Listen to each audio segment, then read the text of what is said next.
Hello and welcome to Media Lit, where we treat each piece of media like great literature. I'm your host, Randy Elaine, and joining me as always is the one, the only, and the well-traveled Kris Ingersoll, coming to us from New York City. Kris, how you doing tonight? So good, Randy. You know, I don't like being away from the family. I really dislike leaving the home and having my wife and daughter be a distance away from me. So, having this moment to come here and be with you guys and then talk about a great movie really gives me the warm and fuzzies. So, thanks for having me. How are you, man? I'm doing really well. I have heat back in my house after a weekend without a furnace and hot water. But it's nice to be here potting and podcasting with you. And I'm glad the heater went during a fairly warm weekend, all things considered. So we'll take it. If it's got to happen, it was the right time. Thank goodness it's back. My gosh. Now, Kris, I also have the warm, fuzzy feelings to be here podcasting with you. But I fear that we could have some tension on our hands because you are in New York City, and coming at us from the great state of New Jersey is one Bill Bodkin, editor of the Pop Break digital culture magazine, a phenomenal podcaster, host of the Socially Distanced podcast, the flagship podcast of the Pop Break, and also the host of about 10,000 other podcasts, including TV Break and Bill versus the MCU.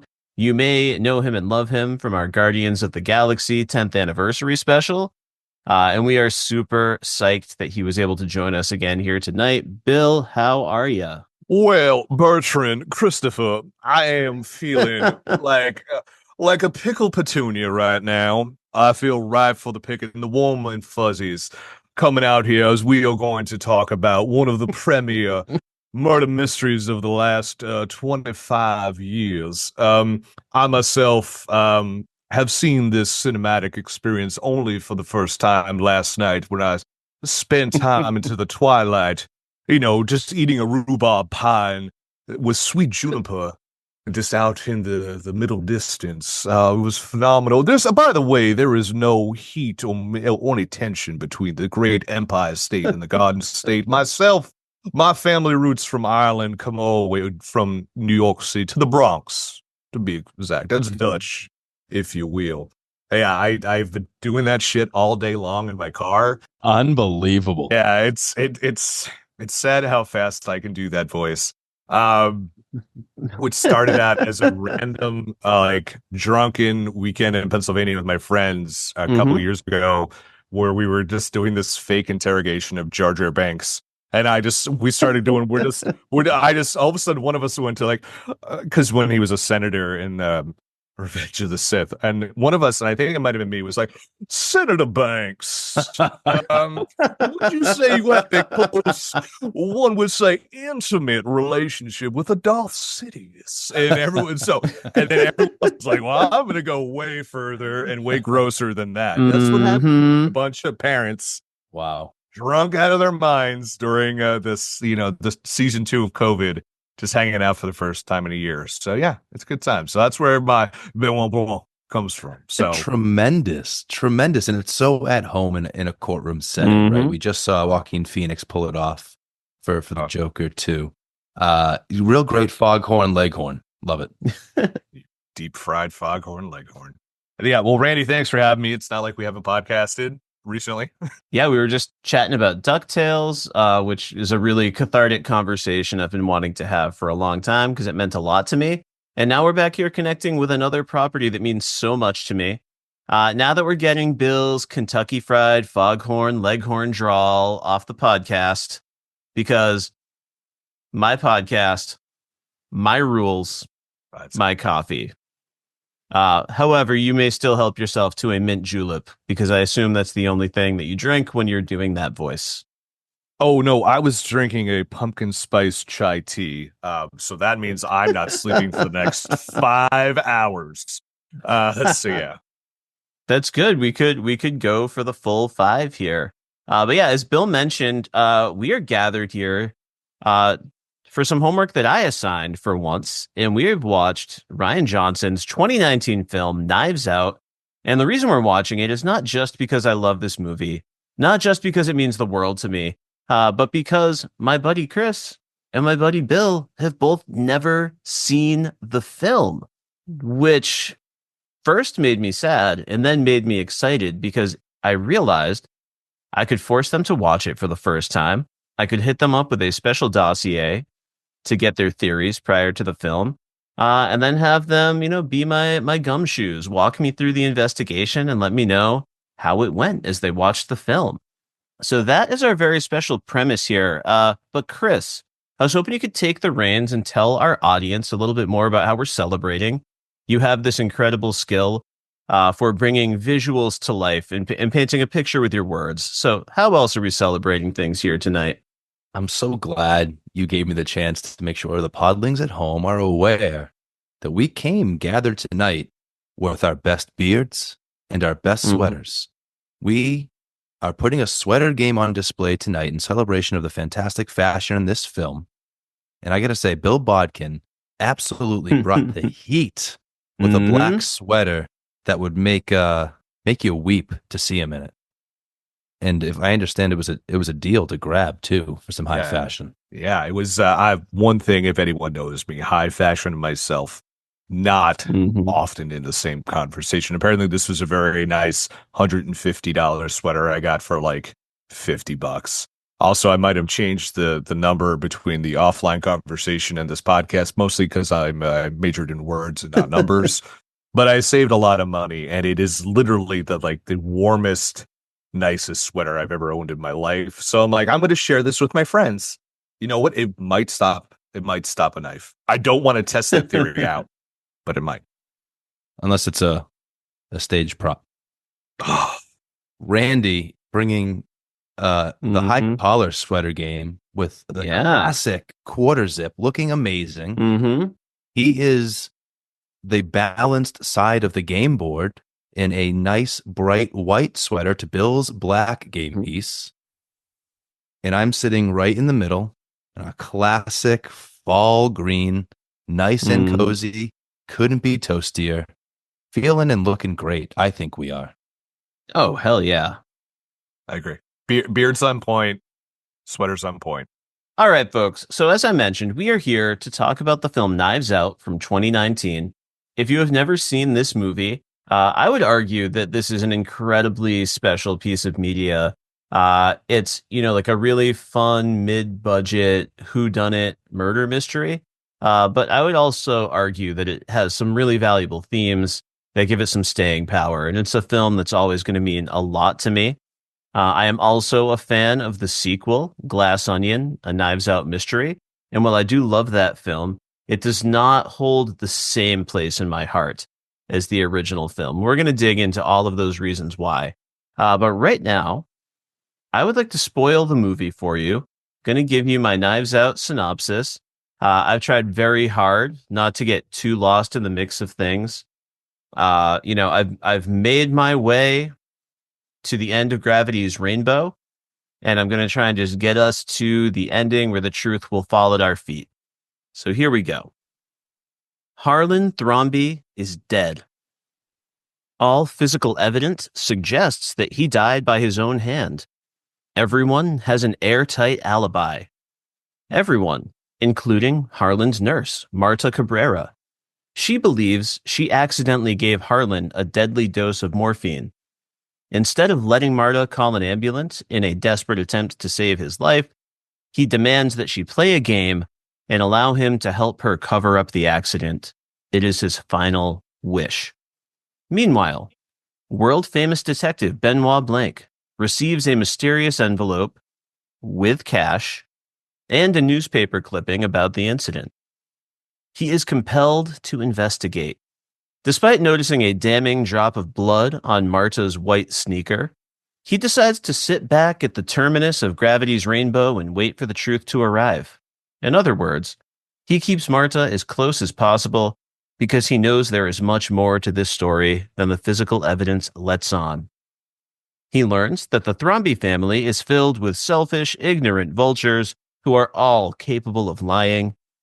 His attachment to Marta grows stronger after the reading of Harlan's will. It turns out he has left his vast millions to Marta. and the Thrombies turn on her viciously. Ransom Drysdale, Harlan's grandson and the black sheep of the family, pretends to help Marta protect her innocence and her inheritance, in exchange for his cut, of course. But really, he is looking to frame her and draw out a confession that will invalidate Harlan's will. Thanks to Marta's kindness, professionalism, and ability to build relationships with others, she foils Ransom's plan and ultimately exonerates herself.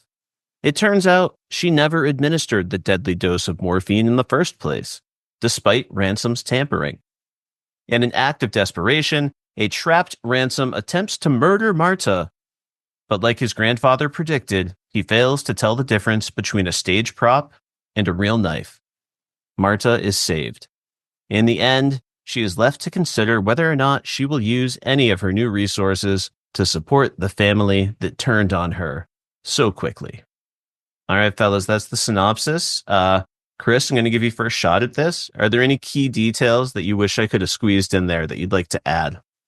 No, because you could have missed a thing here or there. The movie is laced with little Easter eggs and things that were hinting along the way for what really might have been happening. But I love that you framed it, hinged on the rainbow metaphor. That was beautifully done. You started at the beginning. You brought us to the finish line. It was excellent.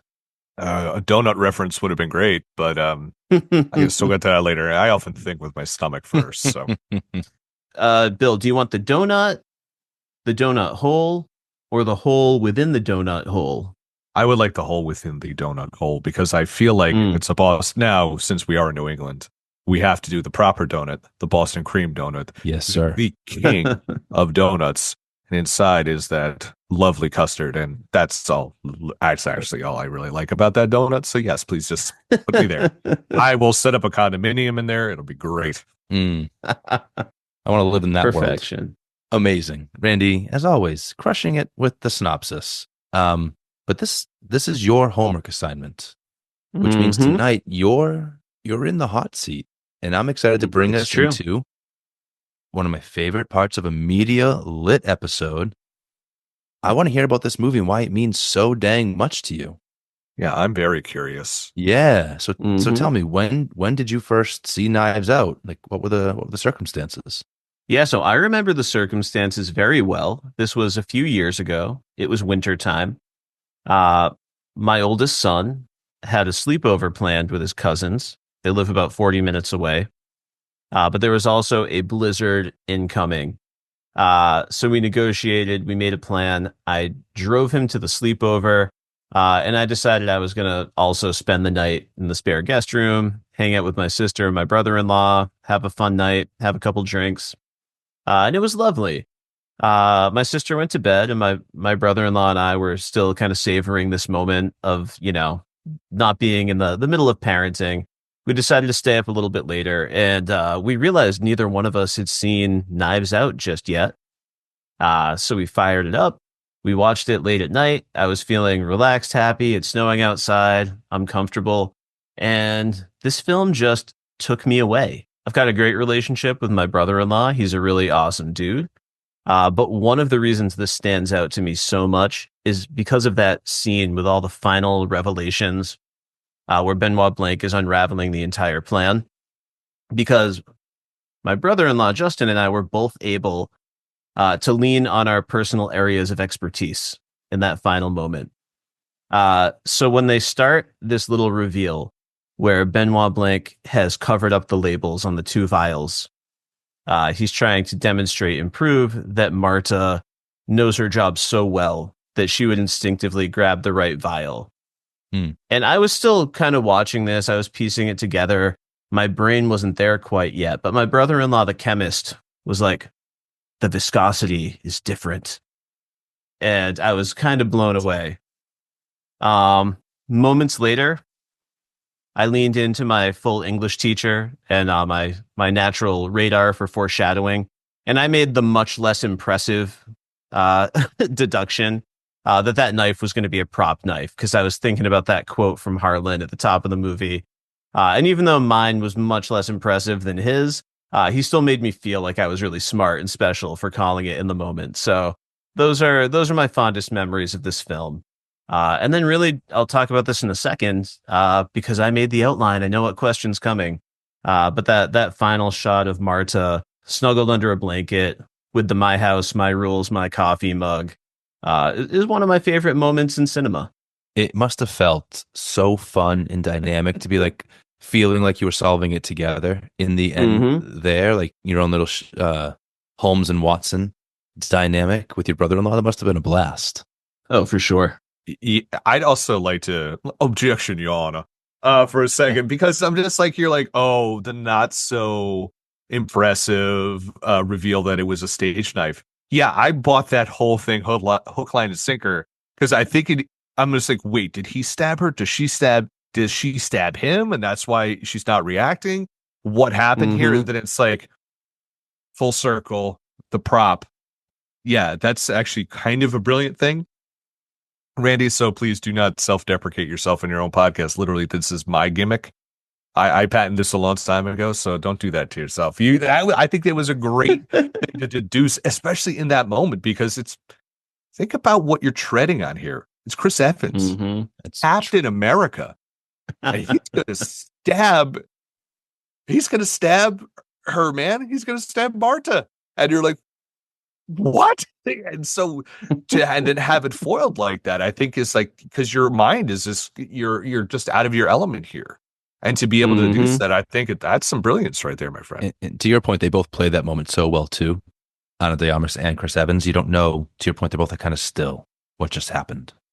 Yeah. Yeah, really great. Well, Randy, tell me more about this movie and how you've related to it since that first viewing. Like, how has this influenced you, your interest? Did you go on like a whole whodunit run after this? How has this influenced your style? It's not even that. I love a good whodunit every once in a while, but it's actually not my go-to genre for books or movies. I'm not down on those things. Like, I've read some Sherlock Holmes, maybe an Agatha Christie or two, but it's not my go-to genre. So it's a little bit surprising to me that this movie stuck with me. But it comes down to something that's happening thematically here. And if I can explain that to you, it'll be a little bit easier. Kris, can I lean on your powers of description once again? If you don't have this in front of you, you're welcome to do it from memory. But I sent you earlier a silly photo from my high school yearbook from the year 2002. Can you tell me a little bit about what this photo seems to be from the senior superlatives page? Do you mean besides adorable? Oh, shucks. Because it's adorable. No, so you've got Randy and a good friend. They're doing like the classic stacked one person above another, leaning around a door, peeking at I don't know what, but they're both wielding cans of spray paint. Randy's can is suspiciously just labeled spray paint, like it's a cheesy stage prop. I'll have to learn more about that later. But what's disconnected for me, Randy, is that here you guys are looking a little mischievous with your spray paint and your looks. You're both maybe wearing black sweatshirts. I can't quite tell. It's a black and white photo. But then it looks like you got the superlative for class angels. There's a disconnect there.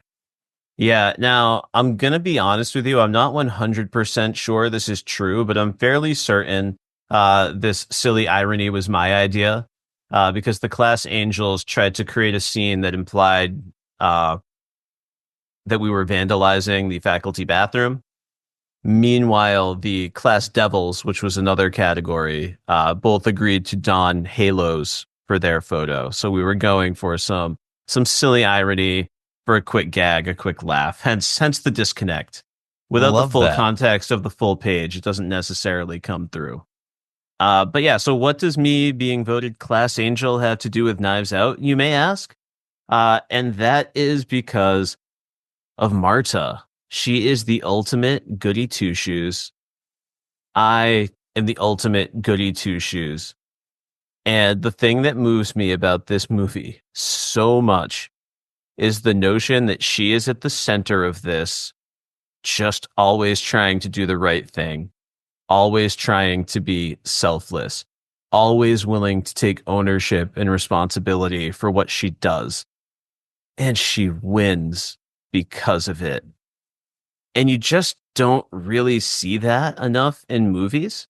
I don't mean to imply that Marta's kindness is her only defining trait. Another favorite moment for me in this film is when Walter accosts her at her home and threatens to have her mother deported. Mm-hmm. And it's finally one push too many. And we get to see her stand up and throw it back in Walter's face and say, well, I guess those resources you're promising to help me with are my resources now. So I will solve the problem. I will take care of it. So she's tough, but I love her so much for that. And I get a tear in my eye at the end of this movie every time when I see her face when Benoit Blanc reveals to her that she never administered the wrong medication. She always did her job properly, despite all of that meddling and tampering from Ransom. She just did her job well. It's something Ransom can never understand. He's never done a day of work. And she's still conflicted about this fortune at the end of the film. Her happiest moment is confirmation that she did nothing wrong. And if Harlan had just listened to her, like he was trying to listen to her and all these other aspects of his life, he would still be alive. She never did anything wrong. I find that so beautiful and so moving. Listen, I'm here to send up the 1%ers, these spoiled brats, and these vicious vultures, knives out, beaks bloody. And I would love the movie if that was all it did. But the fact that it's also celebrating kindness, goodness, and personal responsibility just makes it very special to me. I think that's beautiful. I really, really love this character of Marta because she isn't just a goody two shoes in terms of like a strict following of the rules. Instead, she rather has a deep sense of what is right. Because if she was just a rule follower, then she would have turned herself in. But she understands there's more to it. It's more complicated than that because of her mom, right? It's not herself that she's worried about. Anything that she's doing that seems like it's maybe not the right thing, right? Like trying to do whatever she can to make sure this doesn't come to light. Even that is good.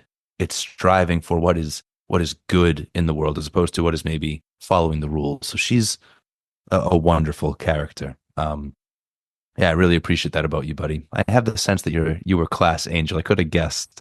Maybe I couldn't have named the superlative. I've never heard of a class angel before as so named. That either. But if you told me that you were like one of the good guys, I wouldn't have been surprised. Absolutely, or at the very least, good at maintaining that reputation.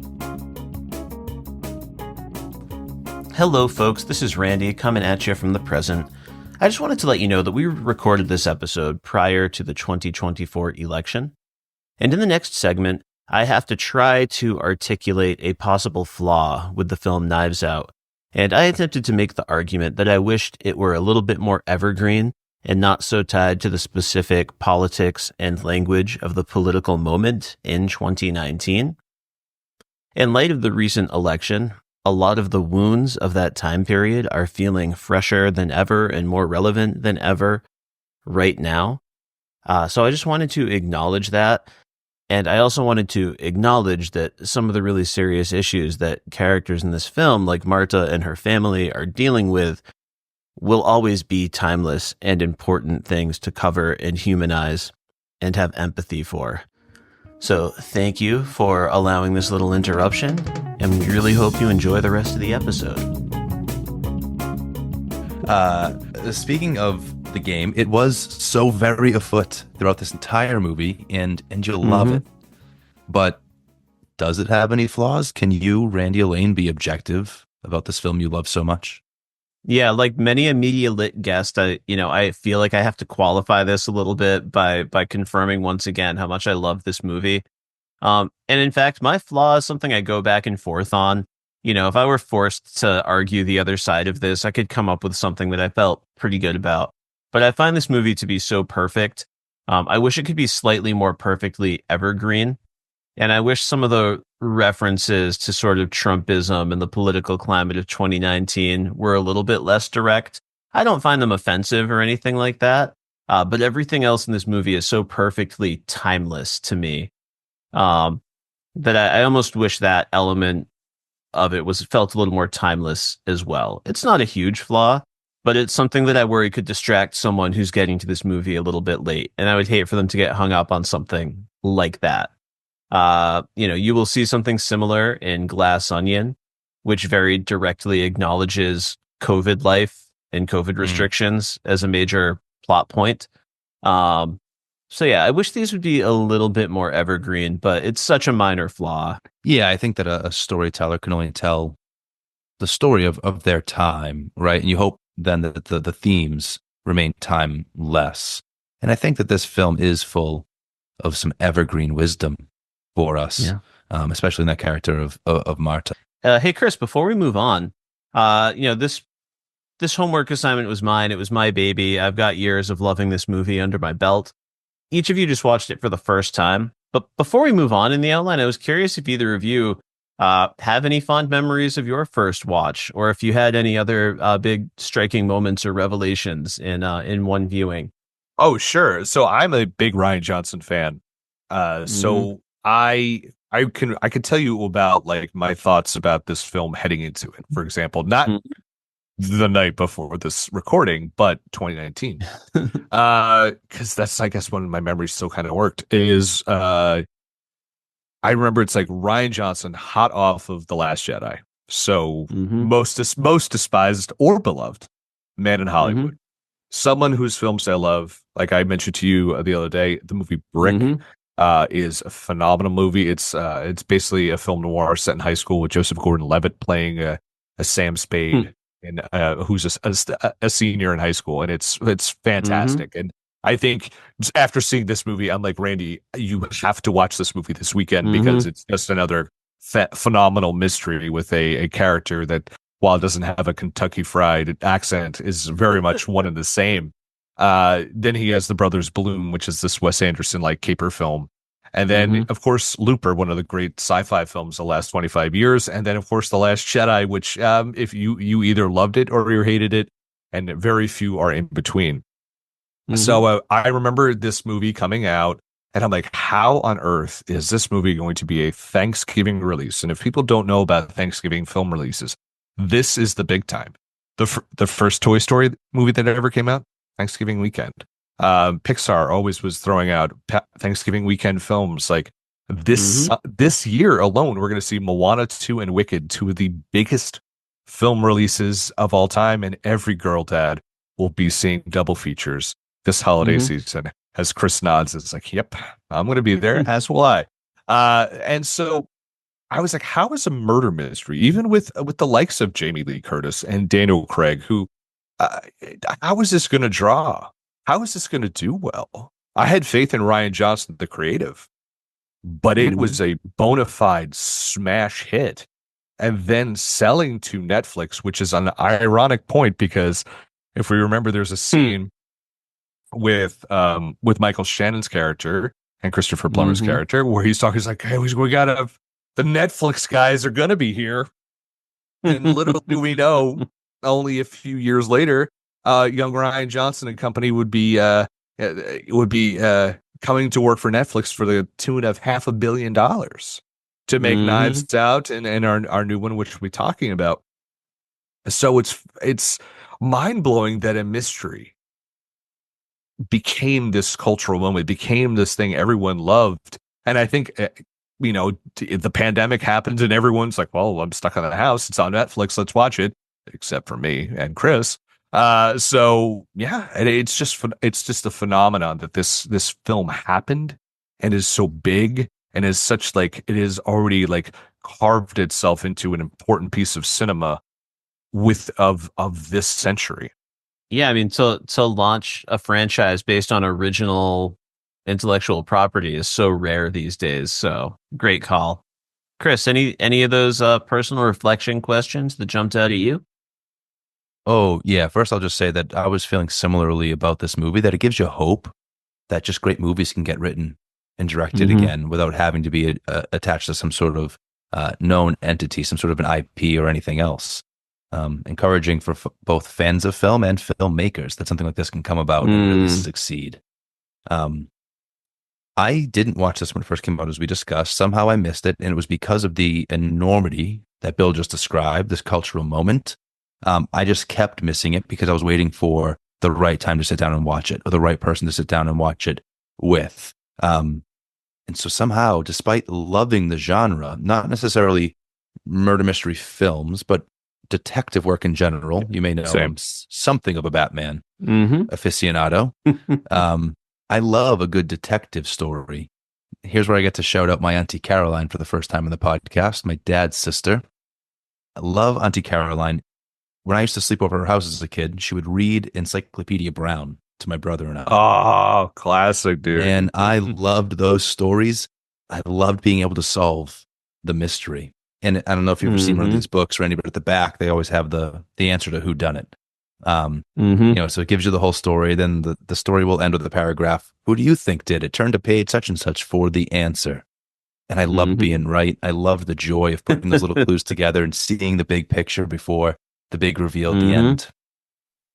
It was really special to me as a kid. And then my aunt gifted that very copy of that book to me when my daughter was born with a nice inscription. Beautiful. So now I get to share those stories with Kennedy, and I'm carrying on that legacy. So this is a type of storytelling that means a lot to me personally. And no matter how you want to put it on the screen, if it's on the small screen, a la Sherlock, which was tremendous, also a big Sherlock Holmes reader, those stories you can sit with and just get lost in the details of his brilliant mind. All right, hold on. Big screen. One sec. I gotta know. Okay. They came out roughly the same time. Are you, of the modern Sherlock film and TV show, are you a Cumberbatch guy or are you an RDJ guy? I'm a Batchy boy. That's the correct answer, by the way. Randy, are you a Batchy boy or are you going with the RDJ? And there's no wrong answer. I mean, there is a wrong answer. I am so on the Cumberbatch side, but I never even watched the RDJ version. I mean, okay. So it's a Guy Ritchie film. I always have a tough spot for Guy Ritchie. Cool flicks. Yeah, they are fun. Yeah, I did not set out to refuse to watch it. I didn't feel the draw to make it happen. They turn him into a little bit more of an action hero than Sherlock Holmes really needs to be for the movies, but those are a blast. Yeah. But Kris, I so rudely interrupted you. You're talking about your love of Sherlock Holmes and detective work. Yeah, just going to say that really these stories for me, small screen, big screen, on the page, give me a radio drama. And I love a good mystery. This film being a tremendous example of the genre.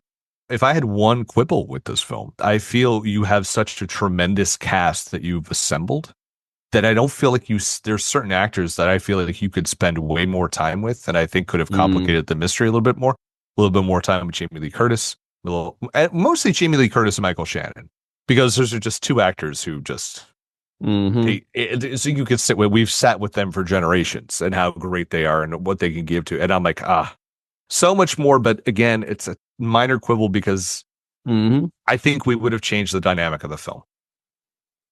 True. Yeah, it becomes maybe a little bit more cluey in that way, where sort of you spend more time considering everybody as a suspect. Whereas in this, I don't think you ever really consider everybody a suspect, no matter how much they're being interrogated or looked at. I think that Benoit Blanc is full of shit when he says that he has not ruled out any suspects. I think at that point he probably has a pretty good idea of what's what.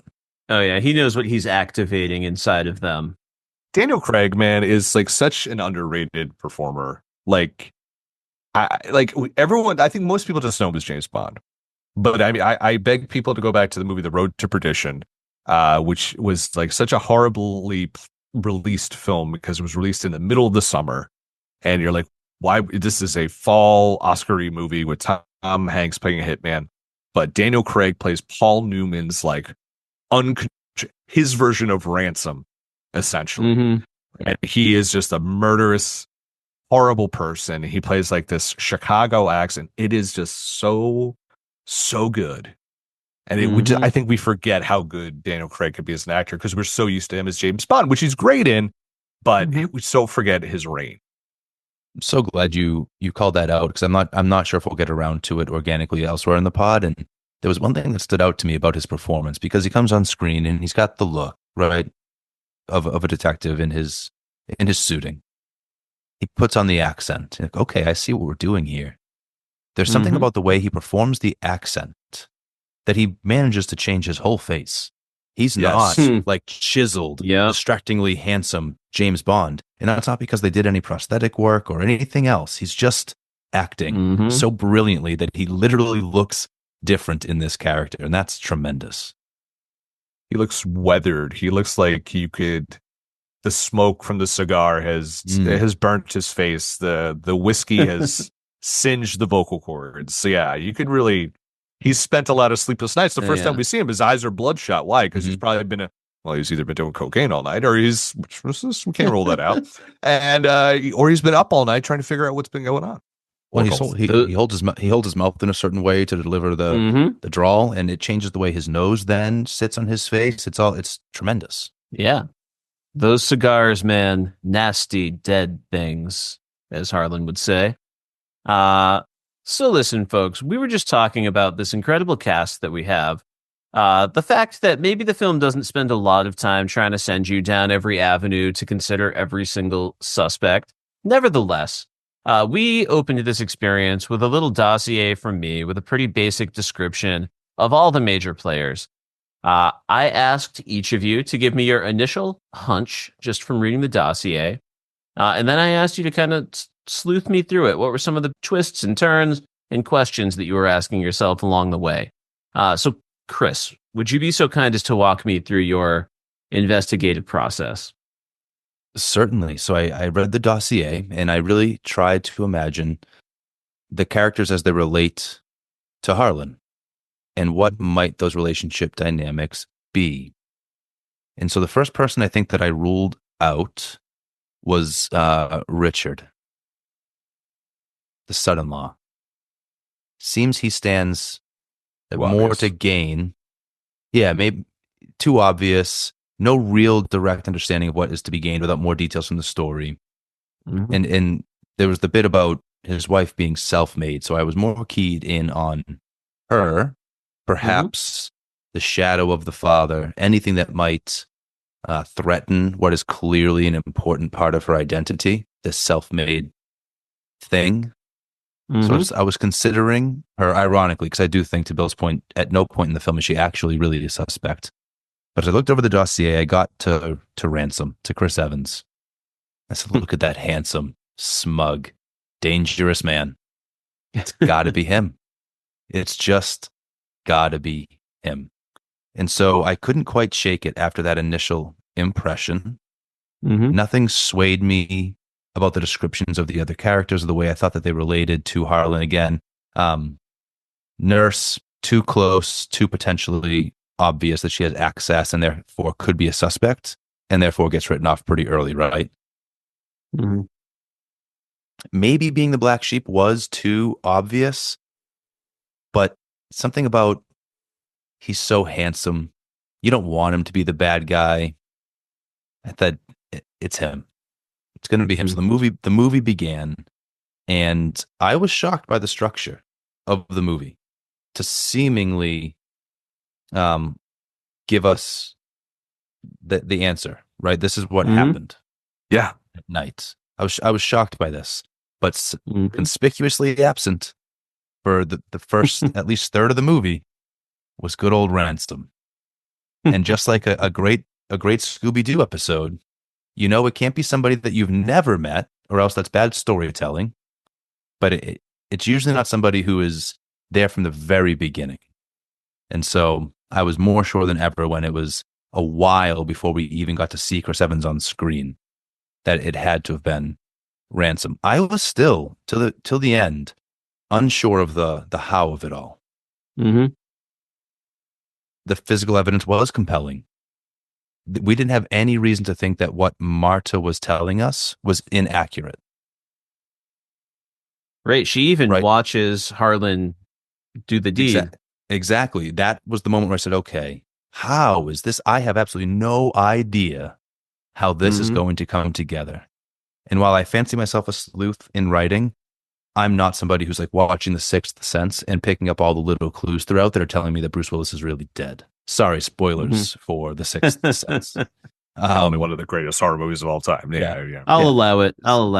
So I'm not noticing that there's a a picture on the wall at the end of the hall of a child climbing through a window to suggest that perhaps there is actually a false wall there and a window behind it that a killer could have crawled through. I'm not picking up on those things as I'm watching. So I was pretty lost.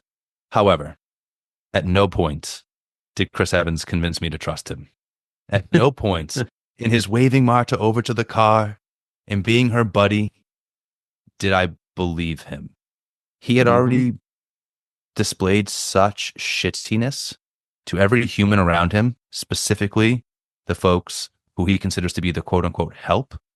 There was just no way to buy his I had a reckoning that night, nice guy, I want to help you out act. So. Love it. Bill, what was your experience?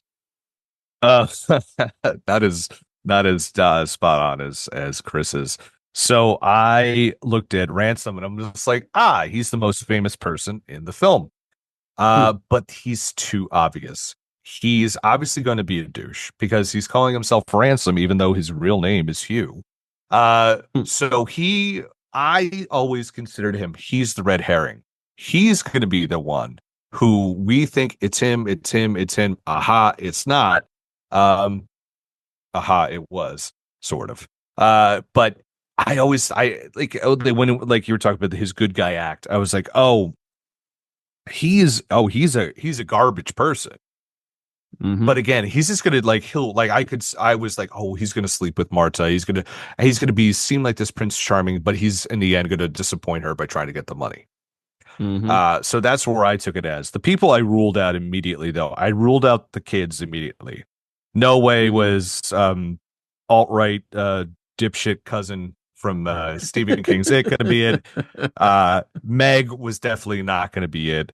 I also thought that Donna was too, like, I'm like, oh no, I'm looking at this character with all those pearls. I'm like, she's too much. She's definitely not it. So I went to Jamie Lee Curtis. I'm like, well, if it's not the most famous person in the film, it's the second most famous person because of Law and Order taught me anything. And then my wife, the attorney, who watches Law and Order all the time, who one of the reasons I didn't get to see this movie, I'm like, I should watch it with her because we loved watching like Mindhunter and stuff like that together. Watching mysteries and solving it together, which is so much fun, but didn't. So I told her, I'm like, you got to watch this film now so we can watch Glass Onion together. Spoiling a segment for later, unfortunately. So I was like, oh yeah, it's totally Linda, and I will read you my notes from watching it. Yes. Initial, yep, Jamie Lee Curtis, most famous. Well, Michael Shannon's a pretty good option. Oh, they're definitely making us think it's Ana de Armas. Oh shit, so Ana de Armas did do it. Wait, I got it. Harlan hired Benoit because he's the mystery writer and he wants the greatest detective to solve the greatest mystery. Okay. That one crossed my mind. Somehow the whole thing being a setup from Harlan himself did cross my mind. I'm with you there. And then I was like, wait, he talks about the difference between a knife and a stage prop. Was his murder actually a real thing? Now, this is before she witnesses it. And I'm like, Is this a setup? Is this all some sort of, they said he loves playing games. Is he really alive at the end? Nope, totally not alive. Shit, I was really wrong about everything, wasn't I? Christ, Benoit Blanc really does know how to rock a herringbone suit. That's where I ended it. Because I honestly felt like, and I think a character everyone's gonna like not talk about, but who's one of my favorites. I love Lakeith Stanfield in this because he's just like, dude, it's obviously he's just because one, Lakeith Stanfield might be the coolest dude in the world. He's like so chill. Go watch Disney's Haunted Mansion with him. It's fantastic. Fantastic Halloween watch. But written by a Rutgers University journalism alum like myself. Hey, there you go. I just got to always put that over. So I'm watching it and I'm just like, I just feel like him. I'm like, dude, it's obviously this. And he's right. He's 100. It's a suicide, dude. This is what it is. And he's like, but it's more. And I just felt, that's who I felt like the whole time. I'm like, this is very cut and dry, man. What are we doing here?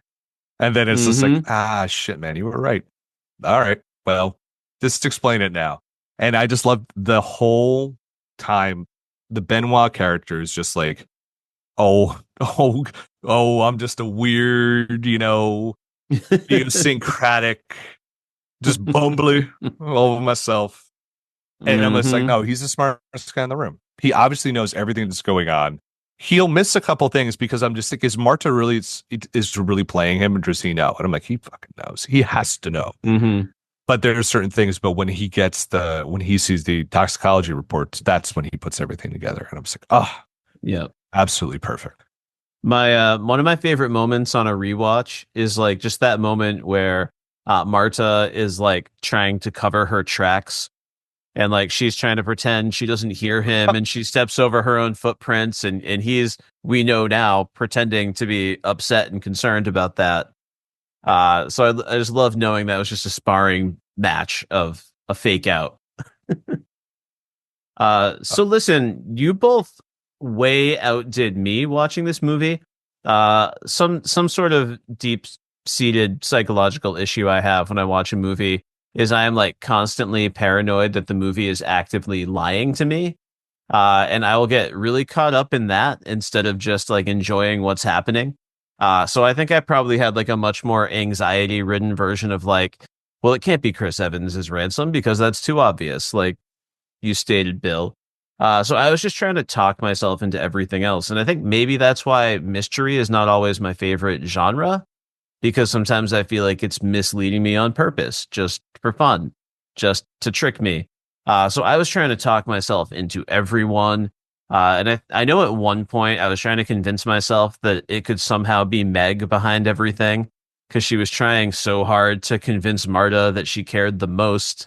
But I think this is also why I love the movie so much, because when you get to the end, you realize the movie was never lying to you.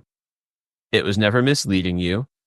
I was terrified that there might be some like reveal or switch up at some point with Marta that, you know, maybe she really is play acting to a certain extent, who she is or what she represents.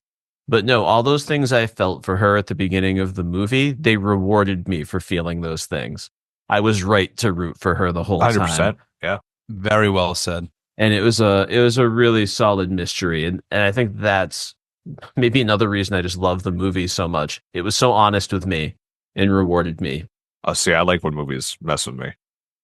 And I feel like this movie was messing with me with its honesty. Mm-hmm. It was just like, we're going to play this whole thing. Like, we're going to let you know exactly what happened. We're not pulling any cards here. We're not pulling anything back, but it's just, here's the information you don't have, this little piece of information. And that's what Benoit fills in. And it's just the sprinkles on the cupcake there.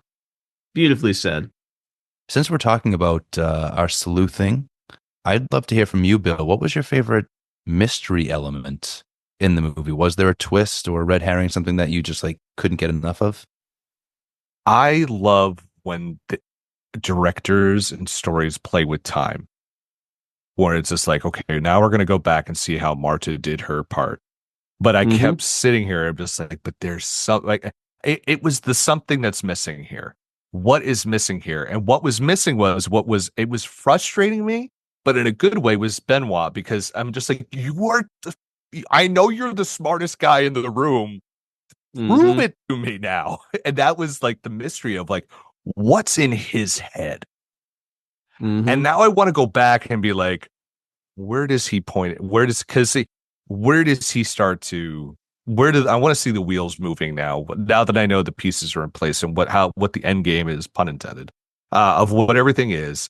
I want to see him moving about those now and how he's able to put everything together, because he does a very convincing job of fooling us, because he's fooling Marta. Because in the beginning we meet him, he's just like, well, hello.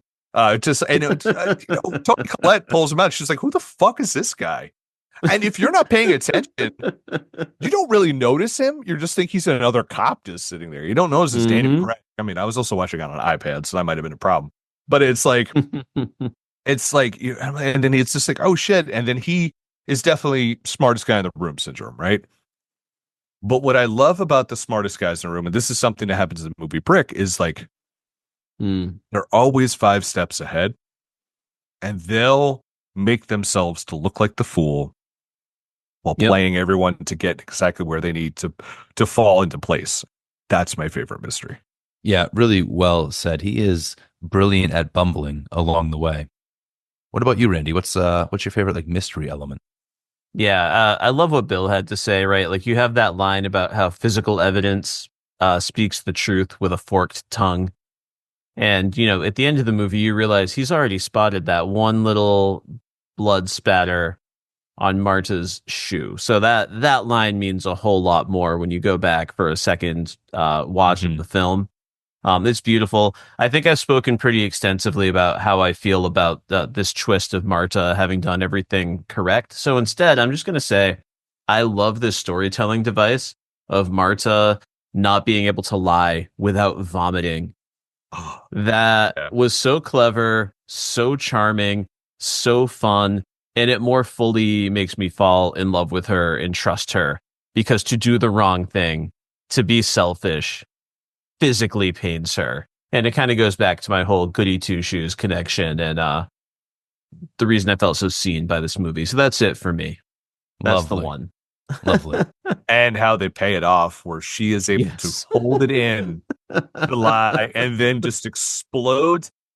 And what I love about that scene is it should be such a sophomoric roast Oh, out yeah. moment, but it plays wonderfully into like the whole world of the story. Every Mhm. character on screen, every actor is playing it with so much truth that you just, at no point do you think, oh, gross out gag.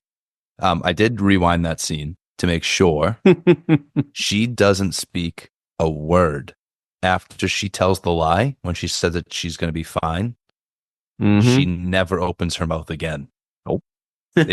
Truly holding in that vomit. I think for me within the mystery, I mean, I love certain things that we found out throughout the reveal. The idea of the false window, really cool when Harlan was using kind of his mystery writer expertise to, in the moment, diagnose why there's no way we can call 911.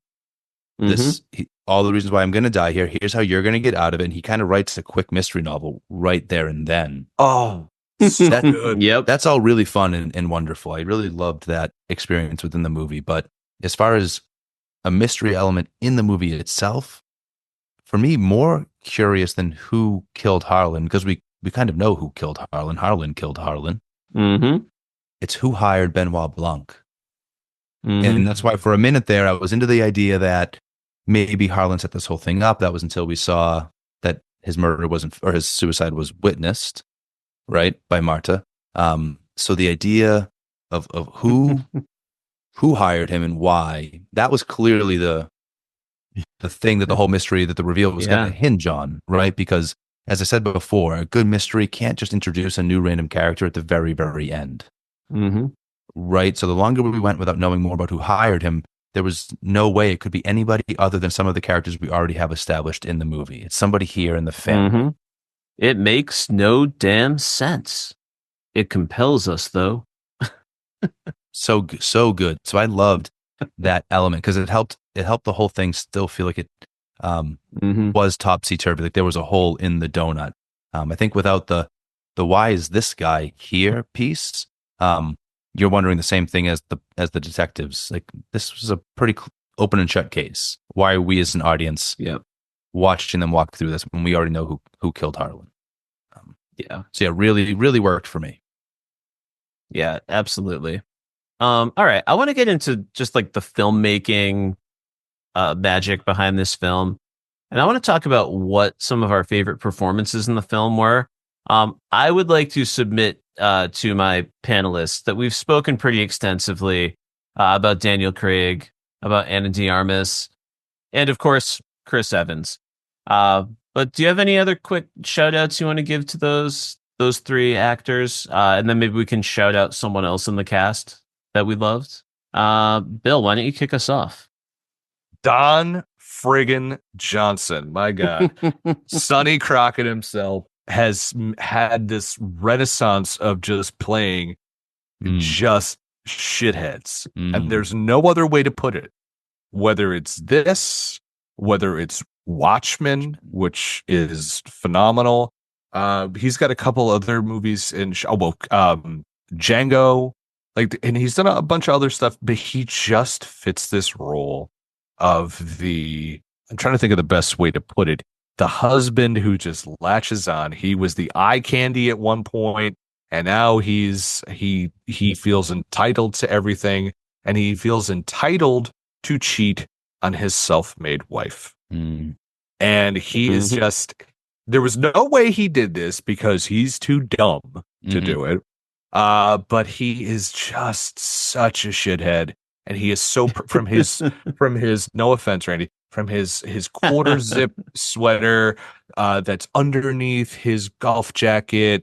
And you could just listening to him talk about politics, you're like, he is utterly perfect in this role. No one else could do that part in this film to me. The other person is Michael Shannon, always gives you the creeps. He's so great, and you never trust it. You can never, ever trust Michael Shannon in a role, even if he's a babyface, which is rarely, if ever. You can never trust him. That's what I love about him. Yeah, Ransom is a murderer, and I still hate Walt more than I hate Ransom by the end of the movie. Yes. I want to do what I'm fairly certain his wife did and punch him square in his stupid face. He's rocking a pretty good shiner in the last shots of the film. And I have to believe he finally had somebody pow right in the kisser. But that's sorry. I got that. To the moon.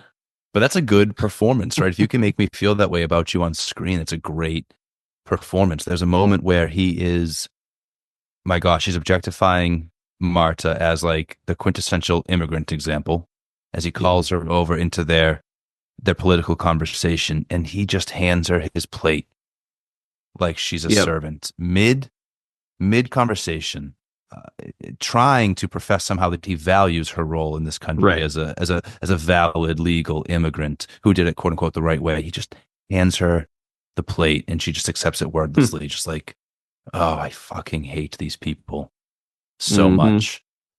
And so he truly was brilliant. You know, you hate the character, but love the actor. And I will go to Lakeith Stanfield because I wanted to mention the piano key earlier. We talked about how cool he is and how you really relate to his sort of like, what are we all doing here vibe.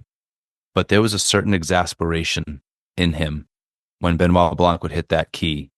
And it made me so curious about the dynamic before we knew sort of who Benoit Blanc was and why he was there. It didn't seem he was really an authority figure over Lakeith's detective, but he clearly had some form of powerful influence because he'd hit that key and the detective would roll his eyes and ask this question. There was so much complication in that performance from Lakeith Stanfield. I really enjoyed his performance. Yeah, Kris, I think that's an incredible call out of that particular moment because we actually get that shot twice of Marta being called over. We get Richard's version, and in that version, he waves her over, and Jamie Lee Curtis is smiling, and I'm fairly certain it's in slow-mo. I might be editing that in through my own memories. And then when we get the real version of that scene later on, everyone's telling him to leave Marta alone, and he launches into that whole tirade. So I just love that changing perspective. It is so gross, and you're right. When you first see it, it's like a holiday movie moment. Like, come on, join us over here. We're all gathered around the table, you know. Michael Shannon, too, was, what did Bill say? He's always a creep, and that's true. In that hallway scene, I was so disturbed because he isn't coming across as like he's almost not aware of what he's doing. Like I don't actually see him as he is malicious and what he's doing is abusive. I don't think he knows that. I don't think he thinks he's going there to intimidate her and be gross. He just is. It's the truth of his character that he moves closer to her with his cane and makes her feel threatened and grossed out. You may have just defined entitlement there. It is doing something with malicious intent and being able to lie to yourself about it and not see it. I think you might have defined it. My other cast shout out is going to go to Christopher Plummer as Harlan. He endears himself to me so quickly here. You know, partly it's the goofiness and the silliness and the cracking jokes with Marta. so comfortably. When he calmly asks, how much morphine she administered, I think it's 100 milliliters or something like that. 100 Uh, milligrams, yeah. Milligrams. Thank you. I knew that sounded too big. But yeah, it's the 100 milligrams. And, and what was the intended dose? 3 milligrams. Oh, that is much smaller. So what happens now? And he keeps calling it the good stuff as she's freaking out, panicking. But it's not just the silliness of Christopher Plummer that gets the shout out from me. It's also the fact that he's arrived there too late, but he has found some sense of self-reflection and an ability to see his own flaws. He sees the damage that he's done, and I think his most honest admission is the fact that maybe I was doing this to keep them below me, that this was a power move by me. So he grabs that humor. You believe his friendship with Marta, but he's also finally achieved some sense of self-awareness. So yeah, it's a really great performance and his limited screen time. Yeah, and I do wonder too if he posed at all for the portrait that's on the wall. So there's that big, beautiful painting of Harlan, which shifts at the end. When it's Marta's house and all has been revealed, it has a much more contented smile on its face. I don't know if you caught. So I wonder if the performer was able to create that distinction in the facial expression for the character. I hope so, because it's I love that. distinct. All right, I think so. We've done performances. Let's talk cinematography. Let's talk cinema. Randy, what's your favorite scene in the film? I'm really happy you came to me first, so I can be honest. It's the study scene that I was just referencing between Harlan and Marta. This scene is incredible.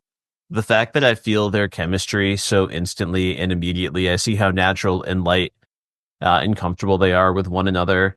Even Marta, my beloved goody two-shoes, she's comfortable to joke around with him. When she pulls out the morphine, she's got a little smile on her face, and she's like, "You want to do some drugs?"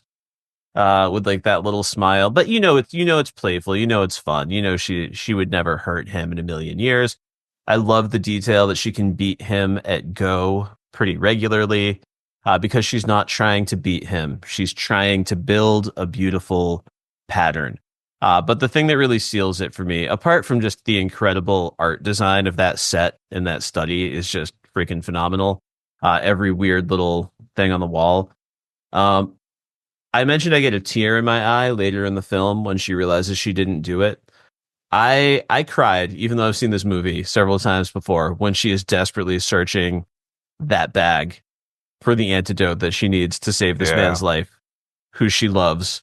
And he's trying to joke and make light of it, even as it dawns on her, and she's freaking out. And it's so honest, and she's so devastated and so broken. It's the moment that really sells that whole trajectory of why this movie means so much to me. So yeah, it's that scene. They perfectly nail it. I believe everything that happens. Brilliant. Yeah, that is so well performed, end to end, and important, right, for the character of Marta. Bill, what about you? Do you have a favorite scene in the movie? Yeah, I love the car chase. Because that was the dumbest car chase of all time. But yeah, it was dumb because they got fooled halfway through it by a hatchback, because she does the thing you're not expecting. She's like, "I got a slow ass car. I'm just gonna stop, pull the emergency brake. While everyone else is starting, I'm just gonna go right." And it's a small enough car to logically get through these alleyways of these old New England towns. I mean, I've been in New England a few times. Those alleys are tight. Like, yeah, a friggin' hatchback's going to get through it. And I just love the fact that and it's not played for, I mean, it's played for laughs in some respect, but it's also very practical and it makes sense. And I'm just like, this is great, because it's just it also shows you that Marta is extremely smart. She's extremely clever. And we're still in this cat and mouse game of, well, who's the smarter of the two? Is it Marta or is it Benoit? Like, does Benoit actually know what's going on? Or has Marta, like, outfoxed him? And that's what I love about it. And in that moment, she outfoxes everyone until Lakeith and Daniel Craig pull up right behind him. He's like, that was the dumbest thing I've ever seen. And it's just like, it was dumb because you got fooled by it. It's like, just sometimes, the worst car could beat the fastest car. And that's what I love about it. And of course, the other scene is obviously Benoit unraveling everything. But what I love about it is it's not done in this Shakespearean plays in the park like, I am gonna act now, which I think I just turned into Pacino from Heat. Just a little reference. He's like, she's got a career. And you're just like, all right now. First off, dial it back to one bag a day. It's because I think you're going a little overboard here, whether it's coffee, cocaine, or both. I don't know. But it's just like, some people just go for that. And you're just like, fuck, I get it. You're an actor. That's cool. But like you said, Kris, like the way the accent and the body weave within each other and how they're like so intertwined and how he's almost uncoiling himself and the own wrinkles of his brain to like feed it to everybody is fantastic to watch, especially with this absolutely ludicrous halo of knives around him, like he's knife Jesus. And so it's like, of course Harlan would have that in there, that pompous bastard. And he was pompous. Let's just face it, he was pompous. Oh yeah. Until Marta completely, she, like the Iron Sheik, she broke him, she humbled him. You know what I mean? If you know, you know. It's yeah, so I think it's like that scene. I just love when people who are masters, like we saw in Sherlock, but when people are masters at what they do, they just start being masters. It reminds me, and this will be so stupid when I say it.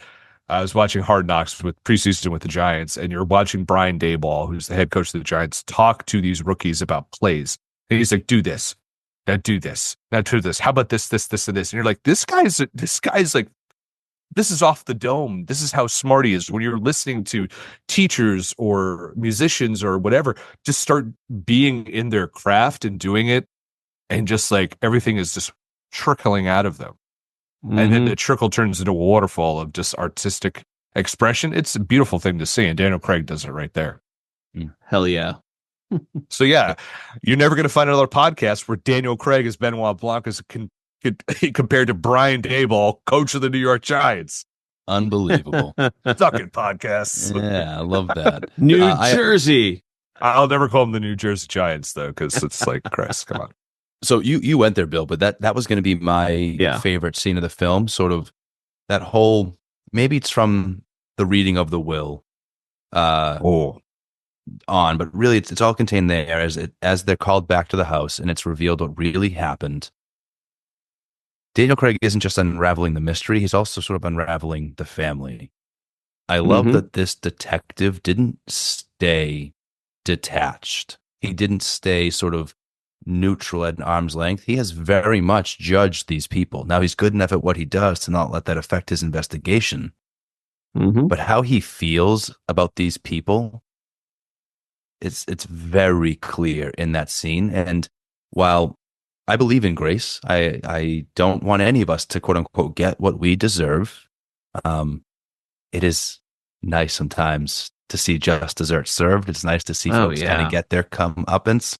I find that particularly satisfying in story because it's so not the way life tends to go.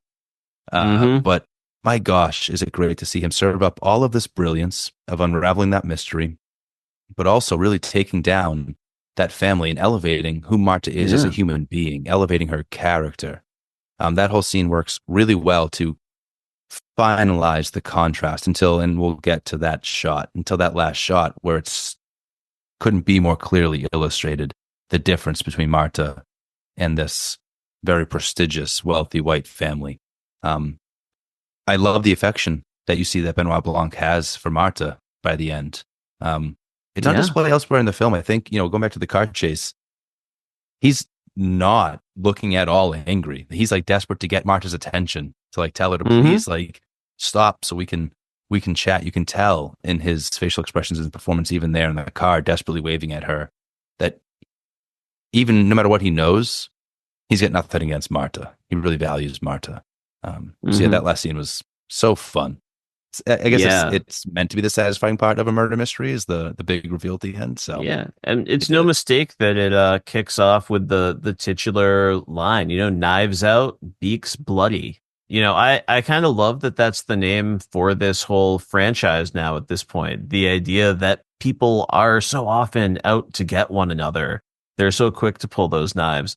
Now, granted, I know Rian Johnson actually campaigned for the subtitles of his follow-up films to be like Glass Onion, a Benoit Blanc mystery versus a Knives Out mystery. But I think it might be a case, which is so rare, where I might be on the side of the network execs there, because I do think that that language of Knives Out captures the vibe so well. Now, I may have just stepped on some toes because we're going to move on next to talk about our favorite quote from the film. So Kris, let's throw it right back to you. What do you got for your top quote from the film? So glad you came to me first so that I can be honest. I'm not going to pick one of the big ones. There are some brilliant little monologues in this movie. There are some brilliant one-liners. Nothing really worked for me quite as well within the Benoit Blanc character as when he said to Marta, "You have a regurgitative reaction to mistruthing." What, sir? What? You have a regurgitative reaction to mistruthing. That's so authentic for the character, but damn, Rian Johnson wrote those words. And it just brings that character to life so beautifully. And to then have that be such an important part of the character and of the whole film and how truth telling works for us in the movie. Yeah, it might be a silly, fun throwaway line, but I think it carries weight overall for the character. So I loved his delivery of that. And it really sets up. I just want to get some scope. Yeah, that's a great line. Sorry. Bill, what's your favorite quote from the film? It's not my favorite. It is one of my favorites. He's like, and when the young Nazi was masturbating in the bathroom, it's like, what words were overheard? And he's just like dead serious about it because let's face it, that kid is a fucking Nazi, and you know what he was doing in there. But I got to go with the donut one because it's like a donut hole inside a donut's hole, but we must look a little closer. And when we do, we see that the donut hole has a hole at its center. It is not a donut hole, but a smaller donut with its own hole. And our own donut is not whole at all. And he is going just insane at this point because I think this is the point where he's just like, oh shit, how do I figure out the ransom of it all? And but he's also trying to be like, I have to keep my bullshit going because this is what I've sold everyone on. This is my process, and I have to stick to my process. And he's questioning his process. And the only way I ever question things is like, well, how does food relate to it? It is just like, it's, and it's just, and Marta's looking at him like, and so I think that's like Marta and like Lakeith Stanfield are looking at him like, what the fuck are you talking about, dude? And it's just like, we are all them at that point. Oh yeah. But I'm also wrapped in it. I'm just like, yeah, no, there is another donut there, dude. Like, what is happening right now? And then I get pictures of donuts, and then my mind wanders. And that's when I get notes like, shit, I was wrong about everything. But yeah, I just love that because he's just like, he has sold himself to everyone as just like, I tell about arcs and story, and fuck, is my process wrong here? But then he figures it out. No, that's a perfect one, and I'm gonna go a little less the Nazi, fun, but the Nazi masturbating in the bathroom, dead straight, is still one of the best lines in cinema. Right, because Don Johnson's already delivered his own version of that line a little bit earlier in the film. But yeah, Benoit wants his shot.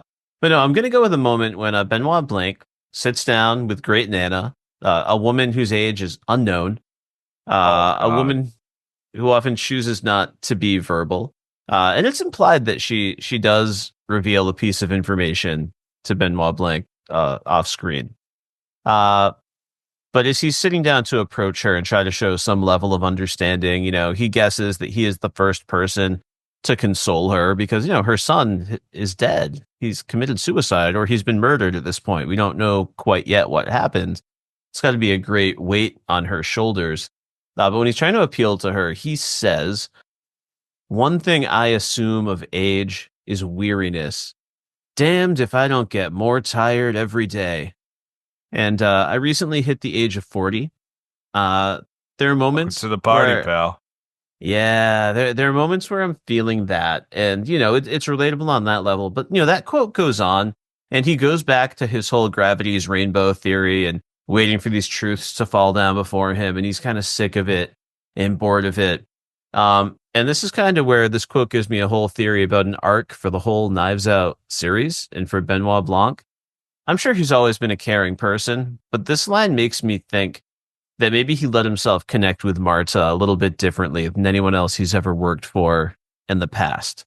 Feel like maybe there's something special here. I'm so sick of waiting for these truths to fall down in front of me. And he starts fighting those little battles. You spoke to this a little bit earlier, Kris, that there is a certain outcome that he wants. He injects himself into the situation. He doesn't run it by Marta. He says, in fact, she will not be renouncing the inheritance. And let me tell you why. He's a little more restrained in the closing moments where she asks for advice and, says, well, I have my opinion, but I'm sure you'll follow your heart, which is the perfect response. But yeah, that's something I'm curious to track through future Knives Out properties. Do we see some different sort of personal stakes that maybe redefine the way he sees himself and his role? It's a little theory I'm cooking up. So that's my favorite quote. Love that. Yeah, one thing I noticed, like when he makes a point of saying Marta is a good person, he never says he's a good person. There's a lot of people who will argue their own self-righteousness within that, and he never does. Because I think he knows he shouldn't have, like you said, he shouldn't have gone as far as he did, maybe. But he has contempt for these people. So he does not feel should be put on a hero's pedestal or anything. It is Marta at the end who is on. She is the man in High Castle. We're gonna go with an Amazon Prime series. So it's just like she belongs up there because she is the only one of virtue. As he did the job that needed to be done, but ultimately it was good that won out the end. And he's not claiming he's good, which is something I like too. But he's also not the typical I'm a bad guy, but I'm an anti-hero type deal. It's just like, no, I'm solving the crime here. An envelope with cash. Yeah, dude, we all from the criminal, It's the dream, dude. It's the dream. How about we've done scenes, we've done quotes. Time to talk about individual shots. Yeah. Bill, do you have a favorite individual shot of this movie? So the fake doors up in Harlan's office. So when she comes in through the window, there's the fake window with the window. I just sat there. I was like, God, this is amazing. Oh, I love shit like this. And because it makes sense that these old houses would just be so built like this. And it makes sense that this mystery writer would have things like this. But then you realize the great payoff line here is he probably had nothing to do with that because they bought it from a Middle Eastern family in the 80s. Yep. This was not their ancestral home, even though it looks like anyone's ancestral home. It's not. He just picked it up. It was another thing that he had. And I think that's an ironic twist. But I love idiosyncratic scenes like that. Like I love a lot of like Wes Anderson when he has something and you just see like the miniatures of everything happening. Like it's like Life Aquatic. He has like the submarine. Here's everything going on. Like he does that, I think, at the Darjeeling Limited, a few other shows of films, I should say. So like stuff like that, I love stuff like shot straight down the hallway. All of a sudden, the wall shifts and opens. Yeah, it's beautiful, really beautiful. So good. I was saying the movie takes place in Massachusetts, so I'm sure it is just an old Victorian home that most certainly would have had some sort of a sneaky little feature like this. You New Englanders and your sneaky architecture. No, you can peer into those library windows from the 18th hole of a disc golf course at Borderlands State Park. So there you go. Pause. What? The interiors were filmed in at Borderlands State Park. It Oh, was, I don't know, like 40 minutes from me. dope. I didn't know that. So it's fun. Yeah, they occasionally get some films going in there. Yeah, I didn't know that it was filmed on location near you, dude. That's cool. Glad you called that out. What's your favorite shot in the movie? All right, so this shot has a few variations throughout the film. There are a few different takes on this one shot that were in the running, but I'm going to go with one particular one. Uh, During the restaurant scene with Ransom, we get a phone call from Meg Thrombey. She's the one who has the closest personal relationship with Marta. Seems to have the least baggage attached to it, at least before all of this stuff unfolds. And, she has clearly been somewhat encouraged by the family to call up Marta and try to play good cop, try to get some answers about the money, try to push her. Meg seems far from perfect, but she's also a kid. She also seems conflicted about it. When she hangs up, we get a little camera flip and we see the whole family standing right behind her. We're not surprised at that point. You can sense that she's been at least somewhat put up to this. But several times they frame this family so well as that murderous pack of vultures, and that one is my favorite one. Jamie Lee Curtis really earns her paycheck in this movie, just the way she poses with a cigarette at several different moments. God. At this perfectly sinister angle as like the focal point of every one of these family shots. Now, there is a Knives Out sequel, but it is a self-contained story. They resist any Easter eggs back to the original Knives Out film in that movie. But if they ever did go back to this world, I'm here to see Jamie Lee Curtis fight back as the new head of this new family in a new situation. I'd see that, but she sells it so well with her presence and everything she brings to the role. But yeah, they frame that in a few different places really well. When her facade finally fully drops as she accuses Marta of boinking her father. Boinking? That's my favorite line. Someone's like, boinking? Yeah. She is really, really great in earning that paycheck, as you say. I think my favorite Jamie Lee lean is the end. When she's like, because I think part of her, and I'm reading too much into it, I'm sure. She's all, like, kind of like, what Marta was the good person in this. My son was a piece of shit. My husband's and then she goes back and she just waves the match underneath and she gets the letter. And if you see the beginning of it, it starts, my heart. And even though he's cut her out, it's because she doesn't need it. Yeah. She's made herself. And I think in that moment, there's this little facial transition where it's just like, it's something with dad. And that's like, I feel like she is one of the only people like this situation did good for. I think that's a great call. I don't think you're reading too much into it at all. It's a perfectly reasonable read on her character in that moment. To your point, her son is a piece of shit. Was going to try to kill her dad, his granddad. Her husband has been cheating on her. And yeah, she is going to be okay without this inheritance because she has been self-made. She never needed this. So yeah, it's a great read. Yeah, maybe her clarity is more pure than the one Ransom claimed to find on the road that night. He found it, just not in the way that he implied. He is all on his own, and now he's going to go kill his grandfather. Yep. My favorite shot in the movie, I can't believe I get to pick this one. I can't believe you guys left this for me. But it's the one I'm picking. It's absolutely Marta standing on the balcony, wrapped in that blanket, drinking the cup of coffee. That was Arlen's cup. My house, my rules, my coffee. But it's just so, that last shot is great of her with the mug, so you can see the mug. But before that, it's the wide shot, and she's literally above this family, looking down on them. And she now gets to make a choice that will desperately impact their lives. The movie was already playing with the subversion of white supremacy, the subversion of their perceived roles in society. Even with the board game, it's a game of flipping your opponent's tiles from their color to yours, right? Yeah. Harlan played the white tiles, Marta played the black tiles. And so even in that game, as she was beating him, she was flipping these white tiles over to the darker color. So Mhm. you were always kind of exploring this theme throughout, and to finish it, Rian Johnson, to finish it with that shot of her literally standing on high. Now this house is her castle, her house, her rules. She has the privilege of deciding their fate. And it's right in front of us, really beautifully displayed. Yeah, perfectly said, Kris. That was the first GIF I sent your way after you told me you had finished the film.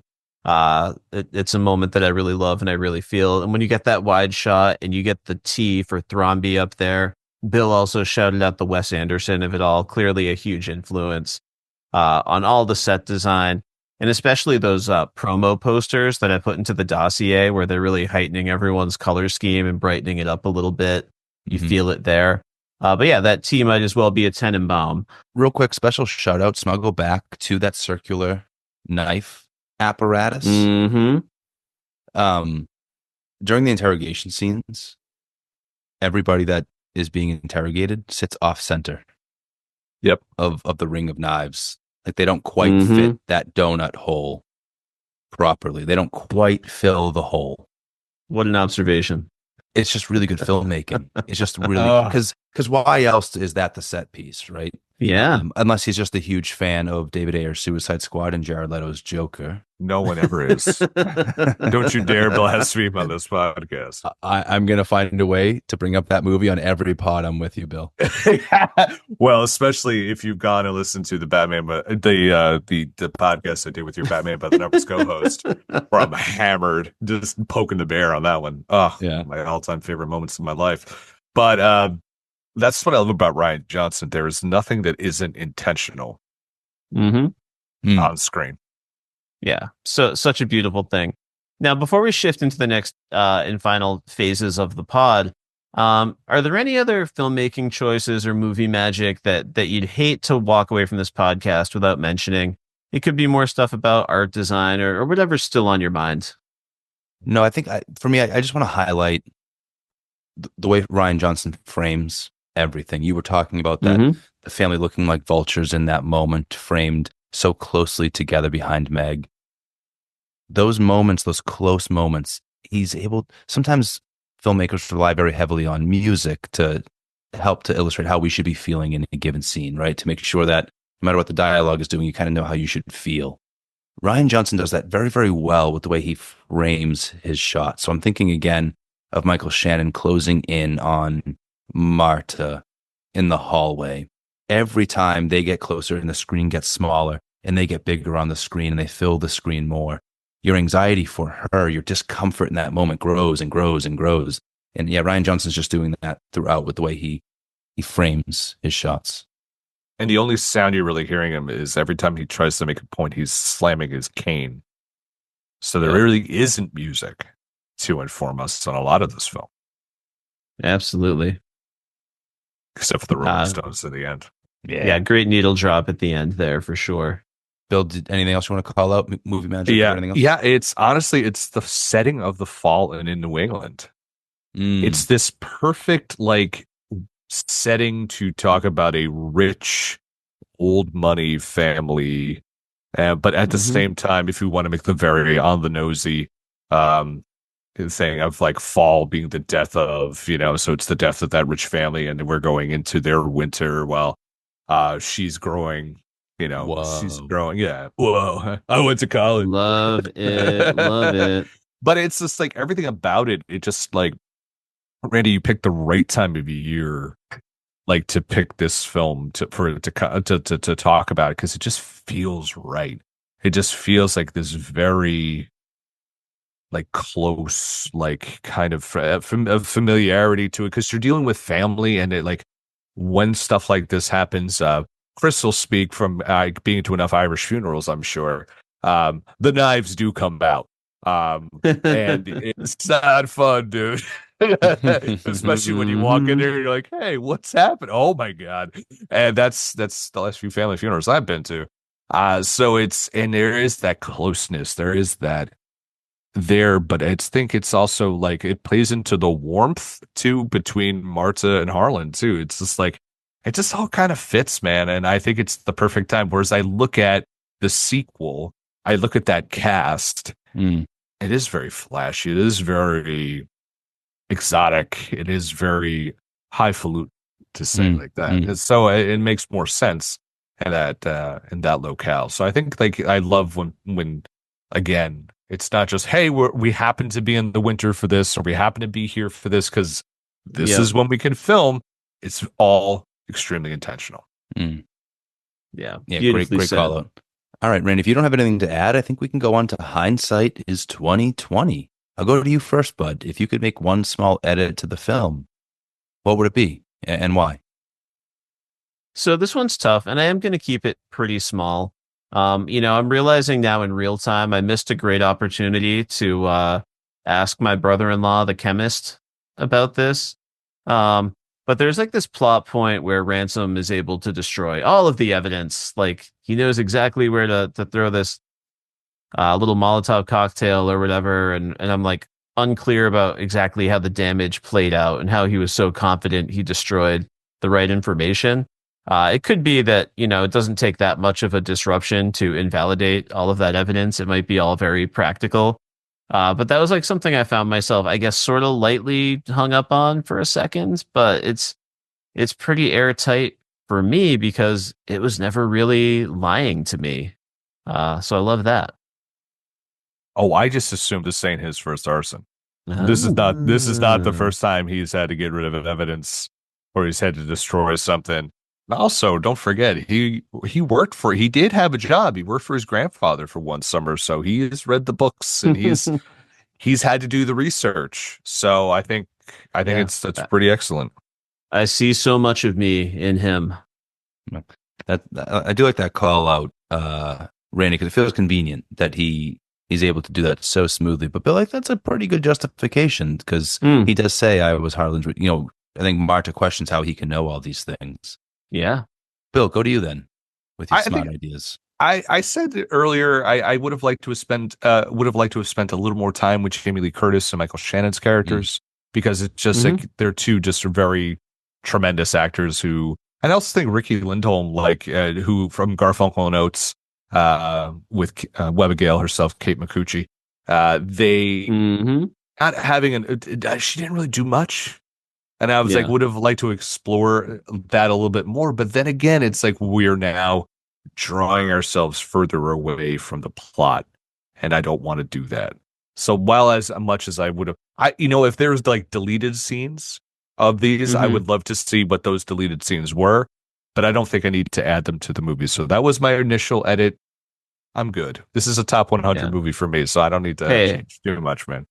At least she was a great red herring for my dossier. Oh, I knew she was fine. Too many pearls, man. Too many pearls. Because that thing would break. There'd be evidence. You're good to go. Batman knows. Oh, he does.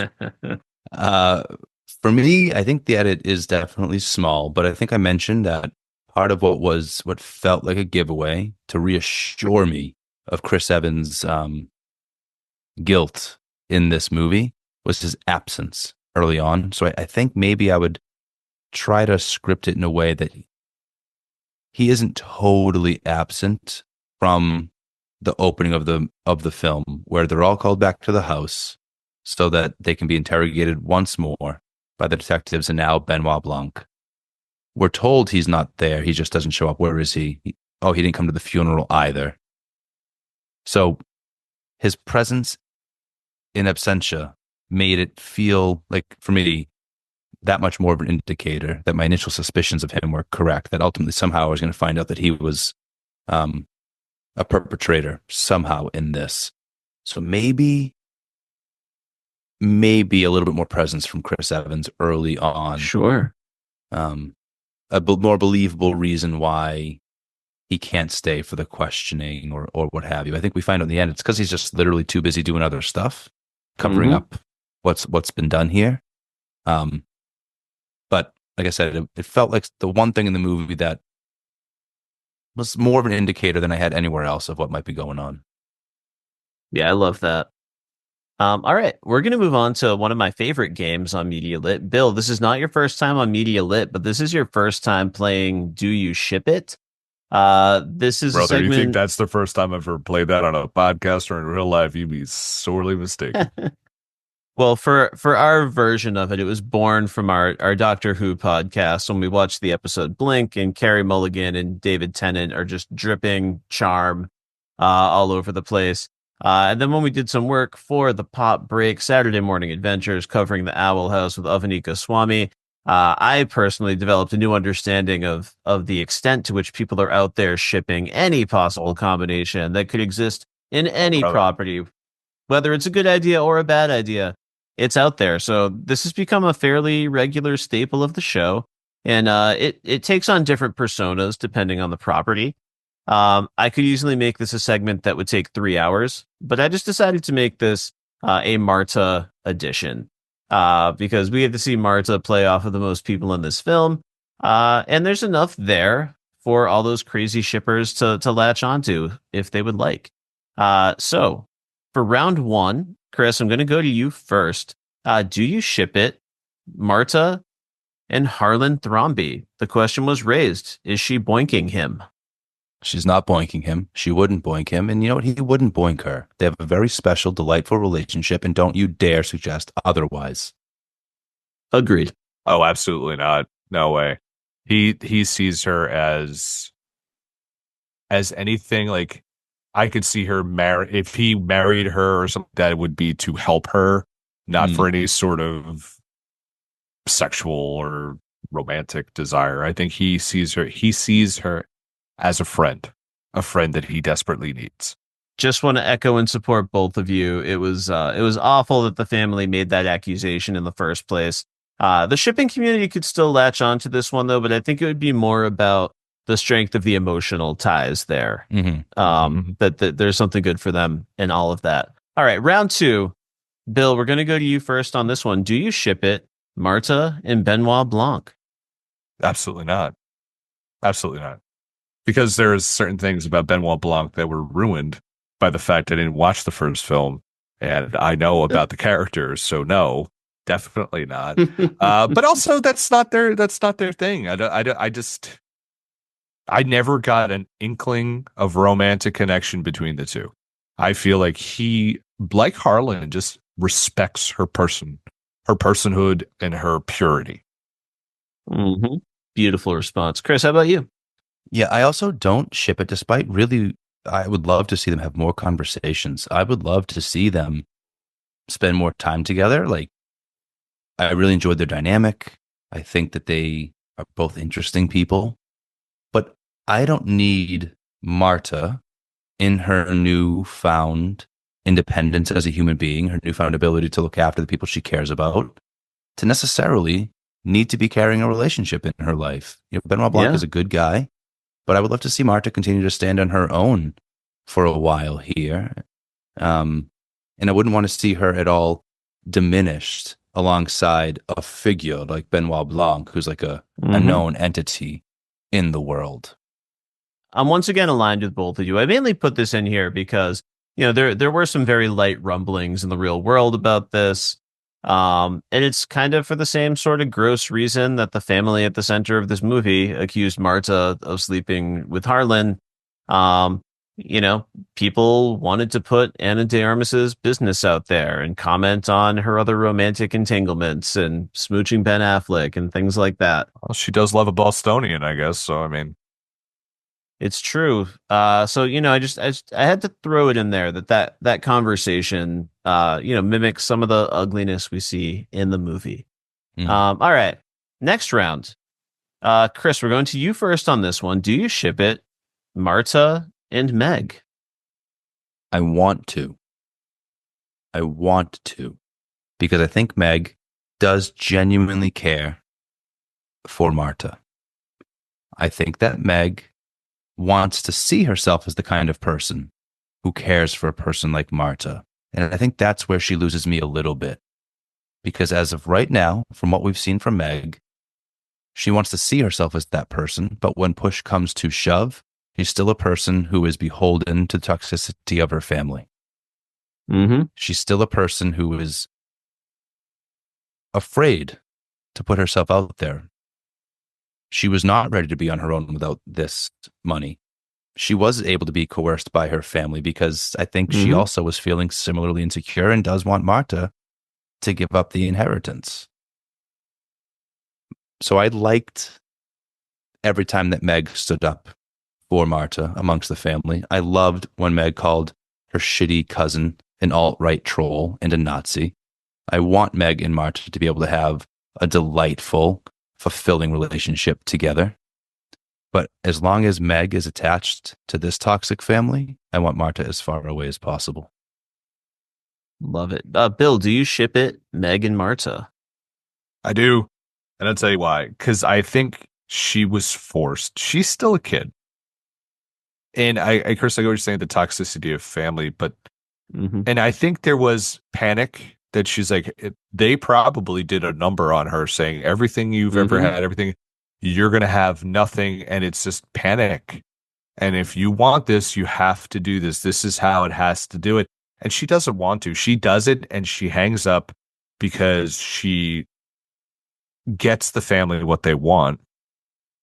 But she's the first one at the door when Marta's there to apologize to her. Mm-hmm. And she's like, I'm so sorry. And Marta knows her well enough. Like Meg goes out of her way to not just publicly say, hey, don't do that. She pulls her aside. She takes her outside to make sure she's okay. There's a lot of, I know it's a lot of like they're talking about like the privileged liberal, the privileged social justice warrior. But when push comes to shove, they fold like a deck of cards, or it's just all very performative. I never felt it was overly performative for her because it was like when she calls him an alt-right troll, I feel it's performative. I think she believes it, but I think like, it's just like, I just want to say something shitty.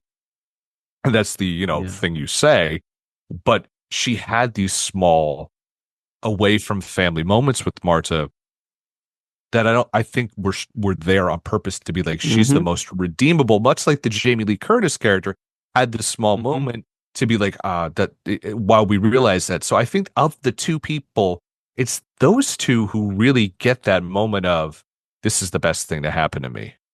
Because I think she really realizes like, oh, you know what? I'm not doing what I said I should be doing. And the first thing to do is to sincerely ask for forgiveness and learn to do better. And I feel like we have a good path for her. And she's one of the few people who's not looking up at her with scorn at the end. And Jamie Lee Curtis wasn't either. I feel like Jamie Lee Curtis was like, all right, did it on your own.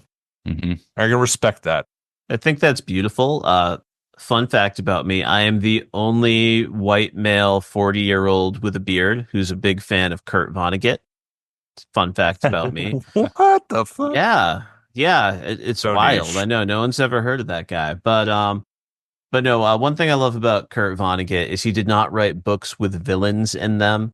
And one of my favorite explanations he gave for that is that like when he looks at a person, all he can see is how they almost had to become that person. He could look at the people in this family, and there's almost a sense of pity. And that's why Marta's still weighing what she wants to do at the end. Even Harlan himself confesses that he kind of made these people into monsters. He had a hand in that. He had a hand in crafting them this way. So yeah, I want to believe there's something redeemable. Last round here. Do you ship it, Bill, Marta, and Ransom? Oh, fuck. Okay, so that was the one I was going to say. Yeah, I do, because you know why? Because that's what Harlan wanted. Harlan wanted, so he can never have the relationship with Marta because that's just not what it was. But he saw so much of himself in Ransom, and I think he hoped, he's like, if I could pick someone for my grandson, it would be her, because what she does for me, I bet you she could do for him. And that's something I believe. I'm like, this is like, maybe Harlan was pushing them together for this. And their chemistry is really great. And it just Ransom's a piece of shit. You know what I mean? So it's like, had he not been a murderous bastard, I think they actually would have turned out okay for each other. I feel like she was a person who brought out things in him and he brought out things in her, and I think they would have balanced each other out nicely. And I think that's ultimately what Harlan thought was going to happen and what he ultimately wanted. Obviously, he didn't know he was, Ransom was going to try and pin the murder on him. Sure. I love this theory, Bill. Kris, what about you? Do you ship it, Marta and Ransom? I love Bill's take on this, that it could have been something that Harlan saw for them. I love the idea that Marta could bring out the best in Ransom. I also want to say, yes, I ship this, but for a very different reason. I just really want, if that's what Marta wants, for Ransom to be her like really hot boy toy now that she is this independently wealthy and powerful woman, and he can just be her little slave thing. Sure, I'm there for that. He's an extremely attractive man. Marta deserves it. If she wants it, let her have it. And he is, Love I don't that. think, and I don't, you know what? If he got his act together, he could just be like his dad. He'd just have a sugar mama. Yeah. Listen, Yeah. how do you think I get by? Listen, Bill, you on our Who Done It podcast, you just solved a mystery for me. I have a quote in my notes here, and I don't even know what I wanted to say about it, but now I do, thanks to you. There's a mystery that Ransom brings up. He says, "I always thought I was the only one who could beat him at Go. I always thought it meant something." He asks out loud, like, why would he choose to tell me that? And you might have just solved it.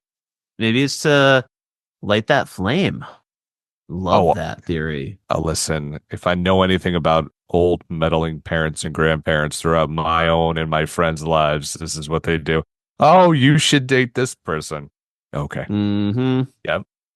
Listen, they didn't all look like Anna de Armas. What can I tell you? But I'd listen. Well, I did pretty great for myself. So. Congratulations, Bill. You absolutely did. I know. I would go so far as to say we all did pretty damn well. Chris is like, hey, man. Yeah, I think we're all lucky to be here together. Ren, did you answer? Do you ship Marta and Ransom? Oh, obviously you can't because of what he's done, but I feel that same chemistry that Bill introduced into the conversation. And I love that theory. If it had played out differently, maybe it could have been. And there was some willingness in Marta's eyes to see a more reformed Ransom. It comes crashing down several different times over the course of the closing of the film. But yeah, I think there's a possibility. Cool. Absolutely. Cool. All right, on to one of my favorite media lit questions. Bill Bodkin, if you could own one proper souvenir from this film, what would it be and why? I mean, would be Benoit Blanc's herringbone suit. Ooh, yeah. Fuck, man. Listen, I'm not a big suit guy, but I'm just like, I could fuck with that. Mm-hmm. He has, when you see him without the jacket and vest, he's got the tie tucked into one of the buttons of his shirt. He is a sartorial dream. Now I know that now the word sartorial is now in the old brain space right next to cavalcade. So I'm like fucking ready to go. But yeah, it's that suit, man. He pulls it off so well. I mean, I've heard him hats and stuff like that, as any good Irishman would. But it's just like I saw it. I'm like I said, I'm not a suit guy, but I bet you like my wife would give me a second look if I wore that to a wedding. Or she'd be like, why the fuck are you wearing a herringbone suit to a wedding? It's kind of warm. It's the summer. Jersey. Just sweating in July, doing your best Benoit Blanc. Yeah. Listen. Unbelievable. I can see you on that boardwalk right now. Listen, it wouldn't be the first time I pulled that accent on the Jersey Shore in my life. So excellent. Randy, what about you? Is there a proper souvenir you want? I'm just going to do like a giant sheet.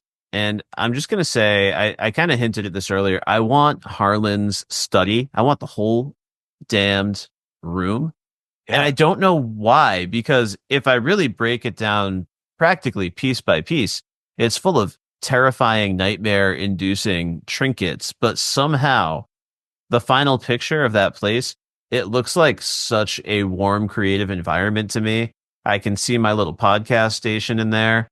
It looks warm. It looks cozy. It looks comfy. And yeah, I will stay there for hours. I want to live in it. It's perfect. Yeah, I mean, you punch like a knob on the door. Your bar turns around. Obviously, there's a book with a Mm-hmm. secret compartment somewhere. It's you could be there for days. Man, talk about a man Dream. cave. Oh, I think for me, it's the Go board game. Mm-hmm. I grew up playing a lot of Othello with my nana. okay. You guys play Othello? No. Seemingly similar game. You've got a gridded board, you've got black and white tiles. You try to hop each other and flip tiles. Person with the most colors on the board at the end wins. Mm-hmm. So Othello is something that I've always loved, and I really think about my nana. And to have this really beautiful, ornate board like they had there Yeah. together, yeah, give it to me. Even if it doesn't go ka-chunk when it hits the floor, as Benoit Blanc noted. Yes. Fun fact, I did play a lot of Othello, but I did not own the physical board game.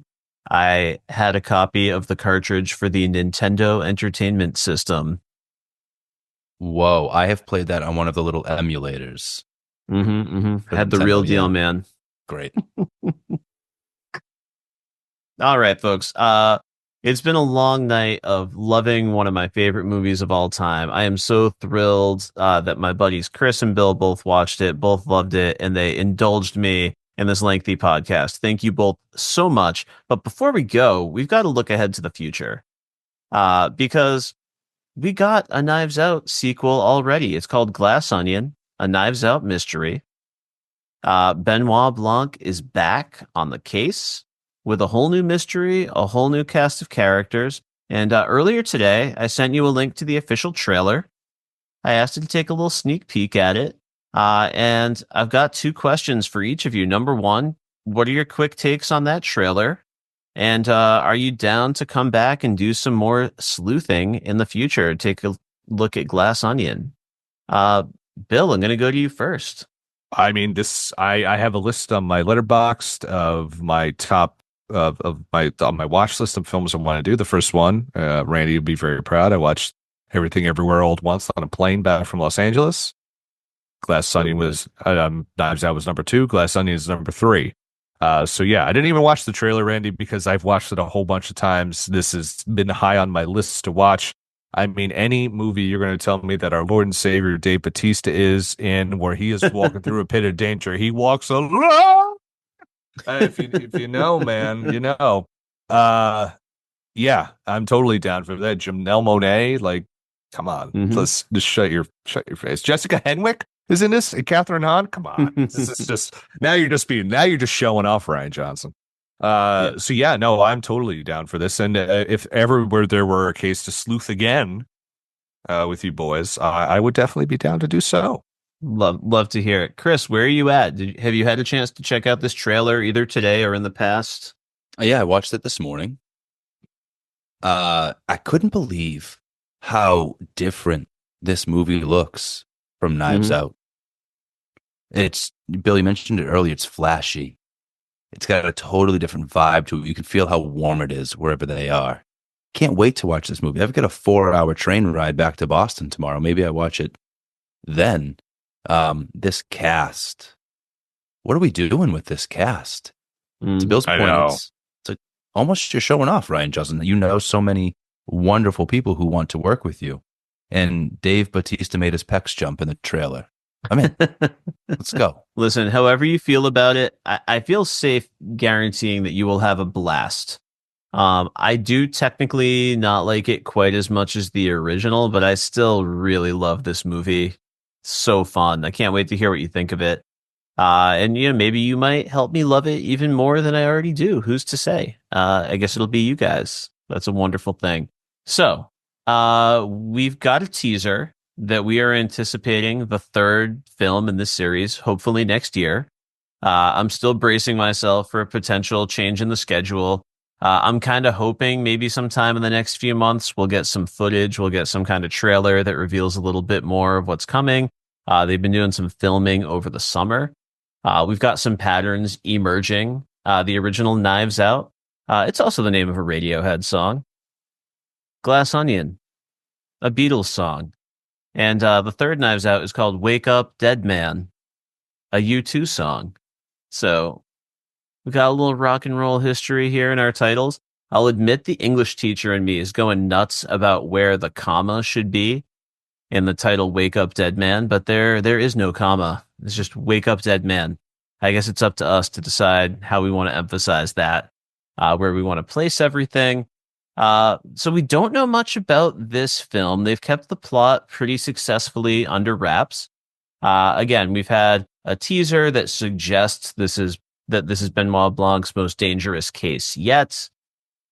We've got yet another really exciting cast. We've got Kaylee Spaney, who was in Civil War recently. We've got Josh O'Connor of Challengers fame, the great Josh Brolin. We all know Mila Kunis.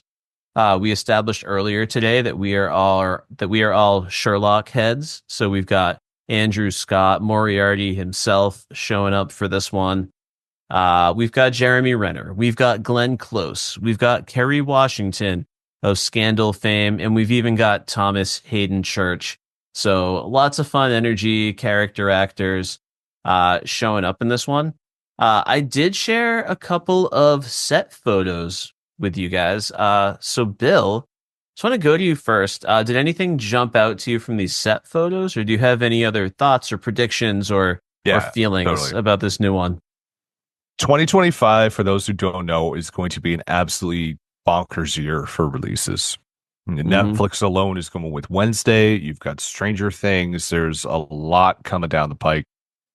So could I see this getting pushed to 2026? Sure.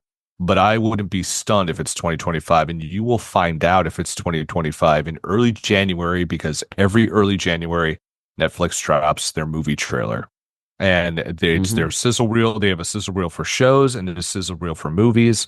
And everything coming up, don't be surprised if you get like a couple quick flashes and a date.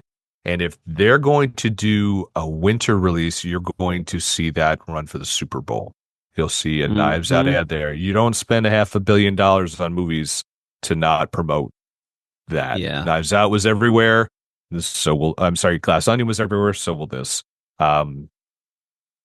I'm excited because it's like now I'm in this world. And like I said, love Rian Johnson. It's a good cast. It's also like a less flashier cast than Glass Onion. So I'm very interested. And it looks like we're going to church here, guys. So you listen. I loved Mike Flanagan's Midnight Mass. I'm writing a Daredevil season 3 watch. So it's all about Catholic guilt right now in my life. So that's every day of my life, I guess. But it's listen, if we're going here, it's going to be good. Daniel Craig is just having the time of his life. Don't be surprised if he's Oscar nominee, Daniel Craig, by this time for the movie Luca Guadagnino's Queer, which is out right now. We just reviewed it on Pop Break. Don't be surprised if he's got a nice little designation before his name in the trailer. Now, Bill, I've probably dropped this knowledge on you at some point in the last year, but have I already told you that my father was in the seminary to become a Catholic priest before he decided to go a different direction? I mean, my dad was in the seminary to be a brother. So, I mean, listen, I get it. Listen. So no, I did not know that. So this is be a very interesting film for you. Yeah, the Catholic guilt is strong. I can't wait. Kris, any initial thoughts on the set photos or anything else you anticipate for this Wake Up Dead Man third film in the trilogy? Well, as to the comma in the title, I think it's probably Wake Up Dead Man. Just my take. We're not just going to church, we're going to church. We're not looking at like a regular priest here. This is like a Knights Templar priest that I'm looking at. So I'm intrigued. But mostly, as long as Glenn Close plays a pirate like she did in Hook, I'll be thrilled. You could fit an entire Thanos under this priestly robe that Josh Brolin is sporting in the set photo. For sure. Yeah, there's a joke in there somewhere. This is going to be one of the big movies of the year. It really is. Like Knives Out is, when Glass Onion came out, it was an event. So this will be just as big as an event. It's just curious with 2025. It is a loaded, like, you just look it up, guys. I'm not talking about you guys, but everyone listening, look up what's coming out next year. It is absolutely insane. Now, my last thing I've got to say, no one took the bait. So I just want to know if you have any thoughts on Benoit Blanc's new hair stylings for this film. Listen, he's feeling it. He's feeling himself. He's going a little Hmm. bit with some blocks. It's not the first time I've seen Daniel Craig with long hair. So, um, yeah, I was like, it's a new look. Listen, you always got to. It's he seems like a guy who would reinvent himself. Hmm. Yeah, I no, he will say absolutely does. I'm intrigued by the hair because it's not just the hair. There's also scruff. I Hmm. wonder if this is a more reclusive Benoit Blanc, perhaps a Benoit Blanc that has receded from the world for a period of time and has now been drawn back out for this next mystery. Yeah, that's what the hair and beard are giving me now. Yeah, I will simply say I initially buckled at it for a couple of seconds. And I remember I was really apprehensive and nervous. Like, I love Knives Out so much. Could I love Glass Onion if it abandoned all these characters I had such strong feelings about? Uh, and then I watched the film and I felt freed by it. It felt good. It felt good to not have the baggage attached. And I quickly leaned into the new hair, the new look, and I'm excited to see them hit a new vibe, hit some new themes, and it's what makes this franchise special. Thank you, Randy.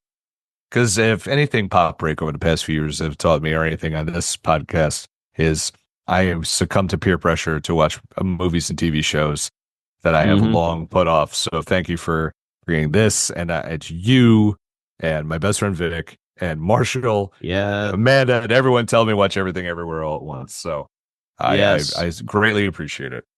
I have noticed all those folks pushing you as well, and I also would like to thank them. Yeah, I used to be the guy who'd be like, you know what? You're gonna tell me to watch it? Guess what? Not gonna watch it. Now that's what happens when you're depressed all the time. Now not. So it's pretty great. Hmm.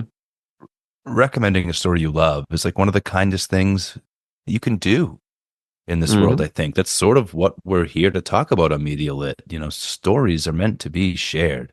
And I'm glad we shared this one. This conversation was an absolute blast. I'm stoked that Randy gave us a reason to watch this movie. But Bill, I'm thrilled you were willing to come along the ride with us. Thank you for joining Media Lit, your first solo venture on this pod. It was great to have you. An awesome chat. Thank you, my friends. Yeah. Yeah, I could not have said that any better myself. Bill, you've been so inviting and warm and welcoming with your whole digital magazine, your whole podcast crew. Uh, I know you get a lot out of the experience, but you are just constantly inviting new people in. At the end of our DuckTales pod we just did, I commented that like, you're chasing the bigger mysteries and growing that found family a la Scrooge McDuck. And you just mean so much to so many people. And thank you so much for supporting our podcast here. Um, Randy, you are a gentleman and a scholar, my friend. Anytime you boys want to come down for some sweet potato pie down to the homestead, I'll talk to mother, and we'll make sure. If I ever refer to my wife as mother, I'm sorry. She will fucking shoot me as she should. I had to drop the bit because I realized I'm like she would stab me in the throat, and you know what? She'd be right. It's She'd a be weird so right. it's a weird thing that folks once did or still do.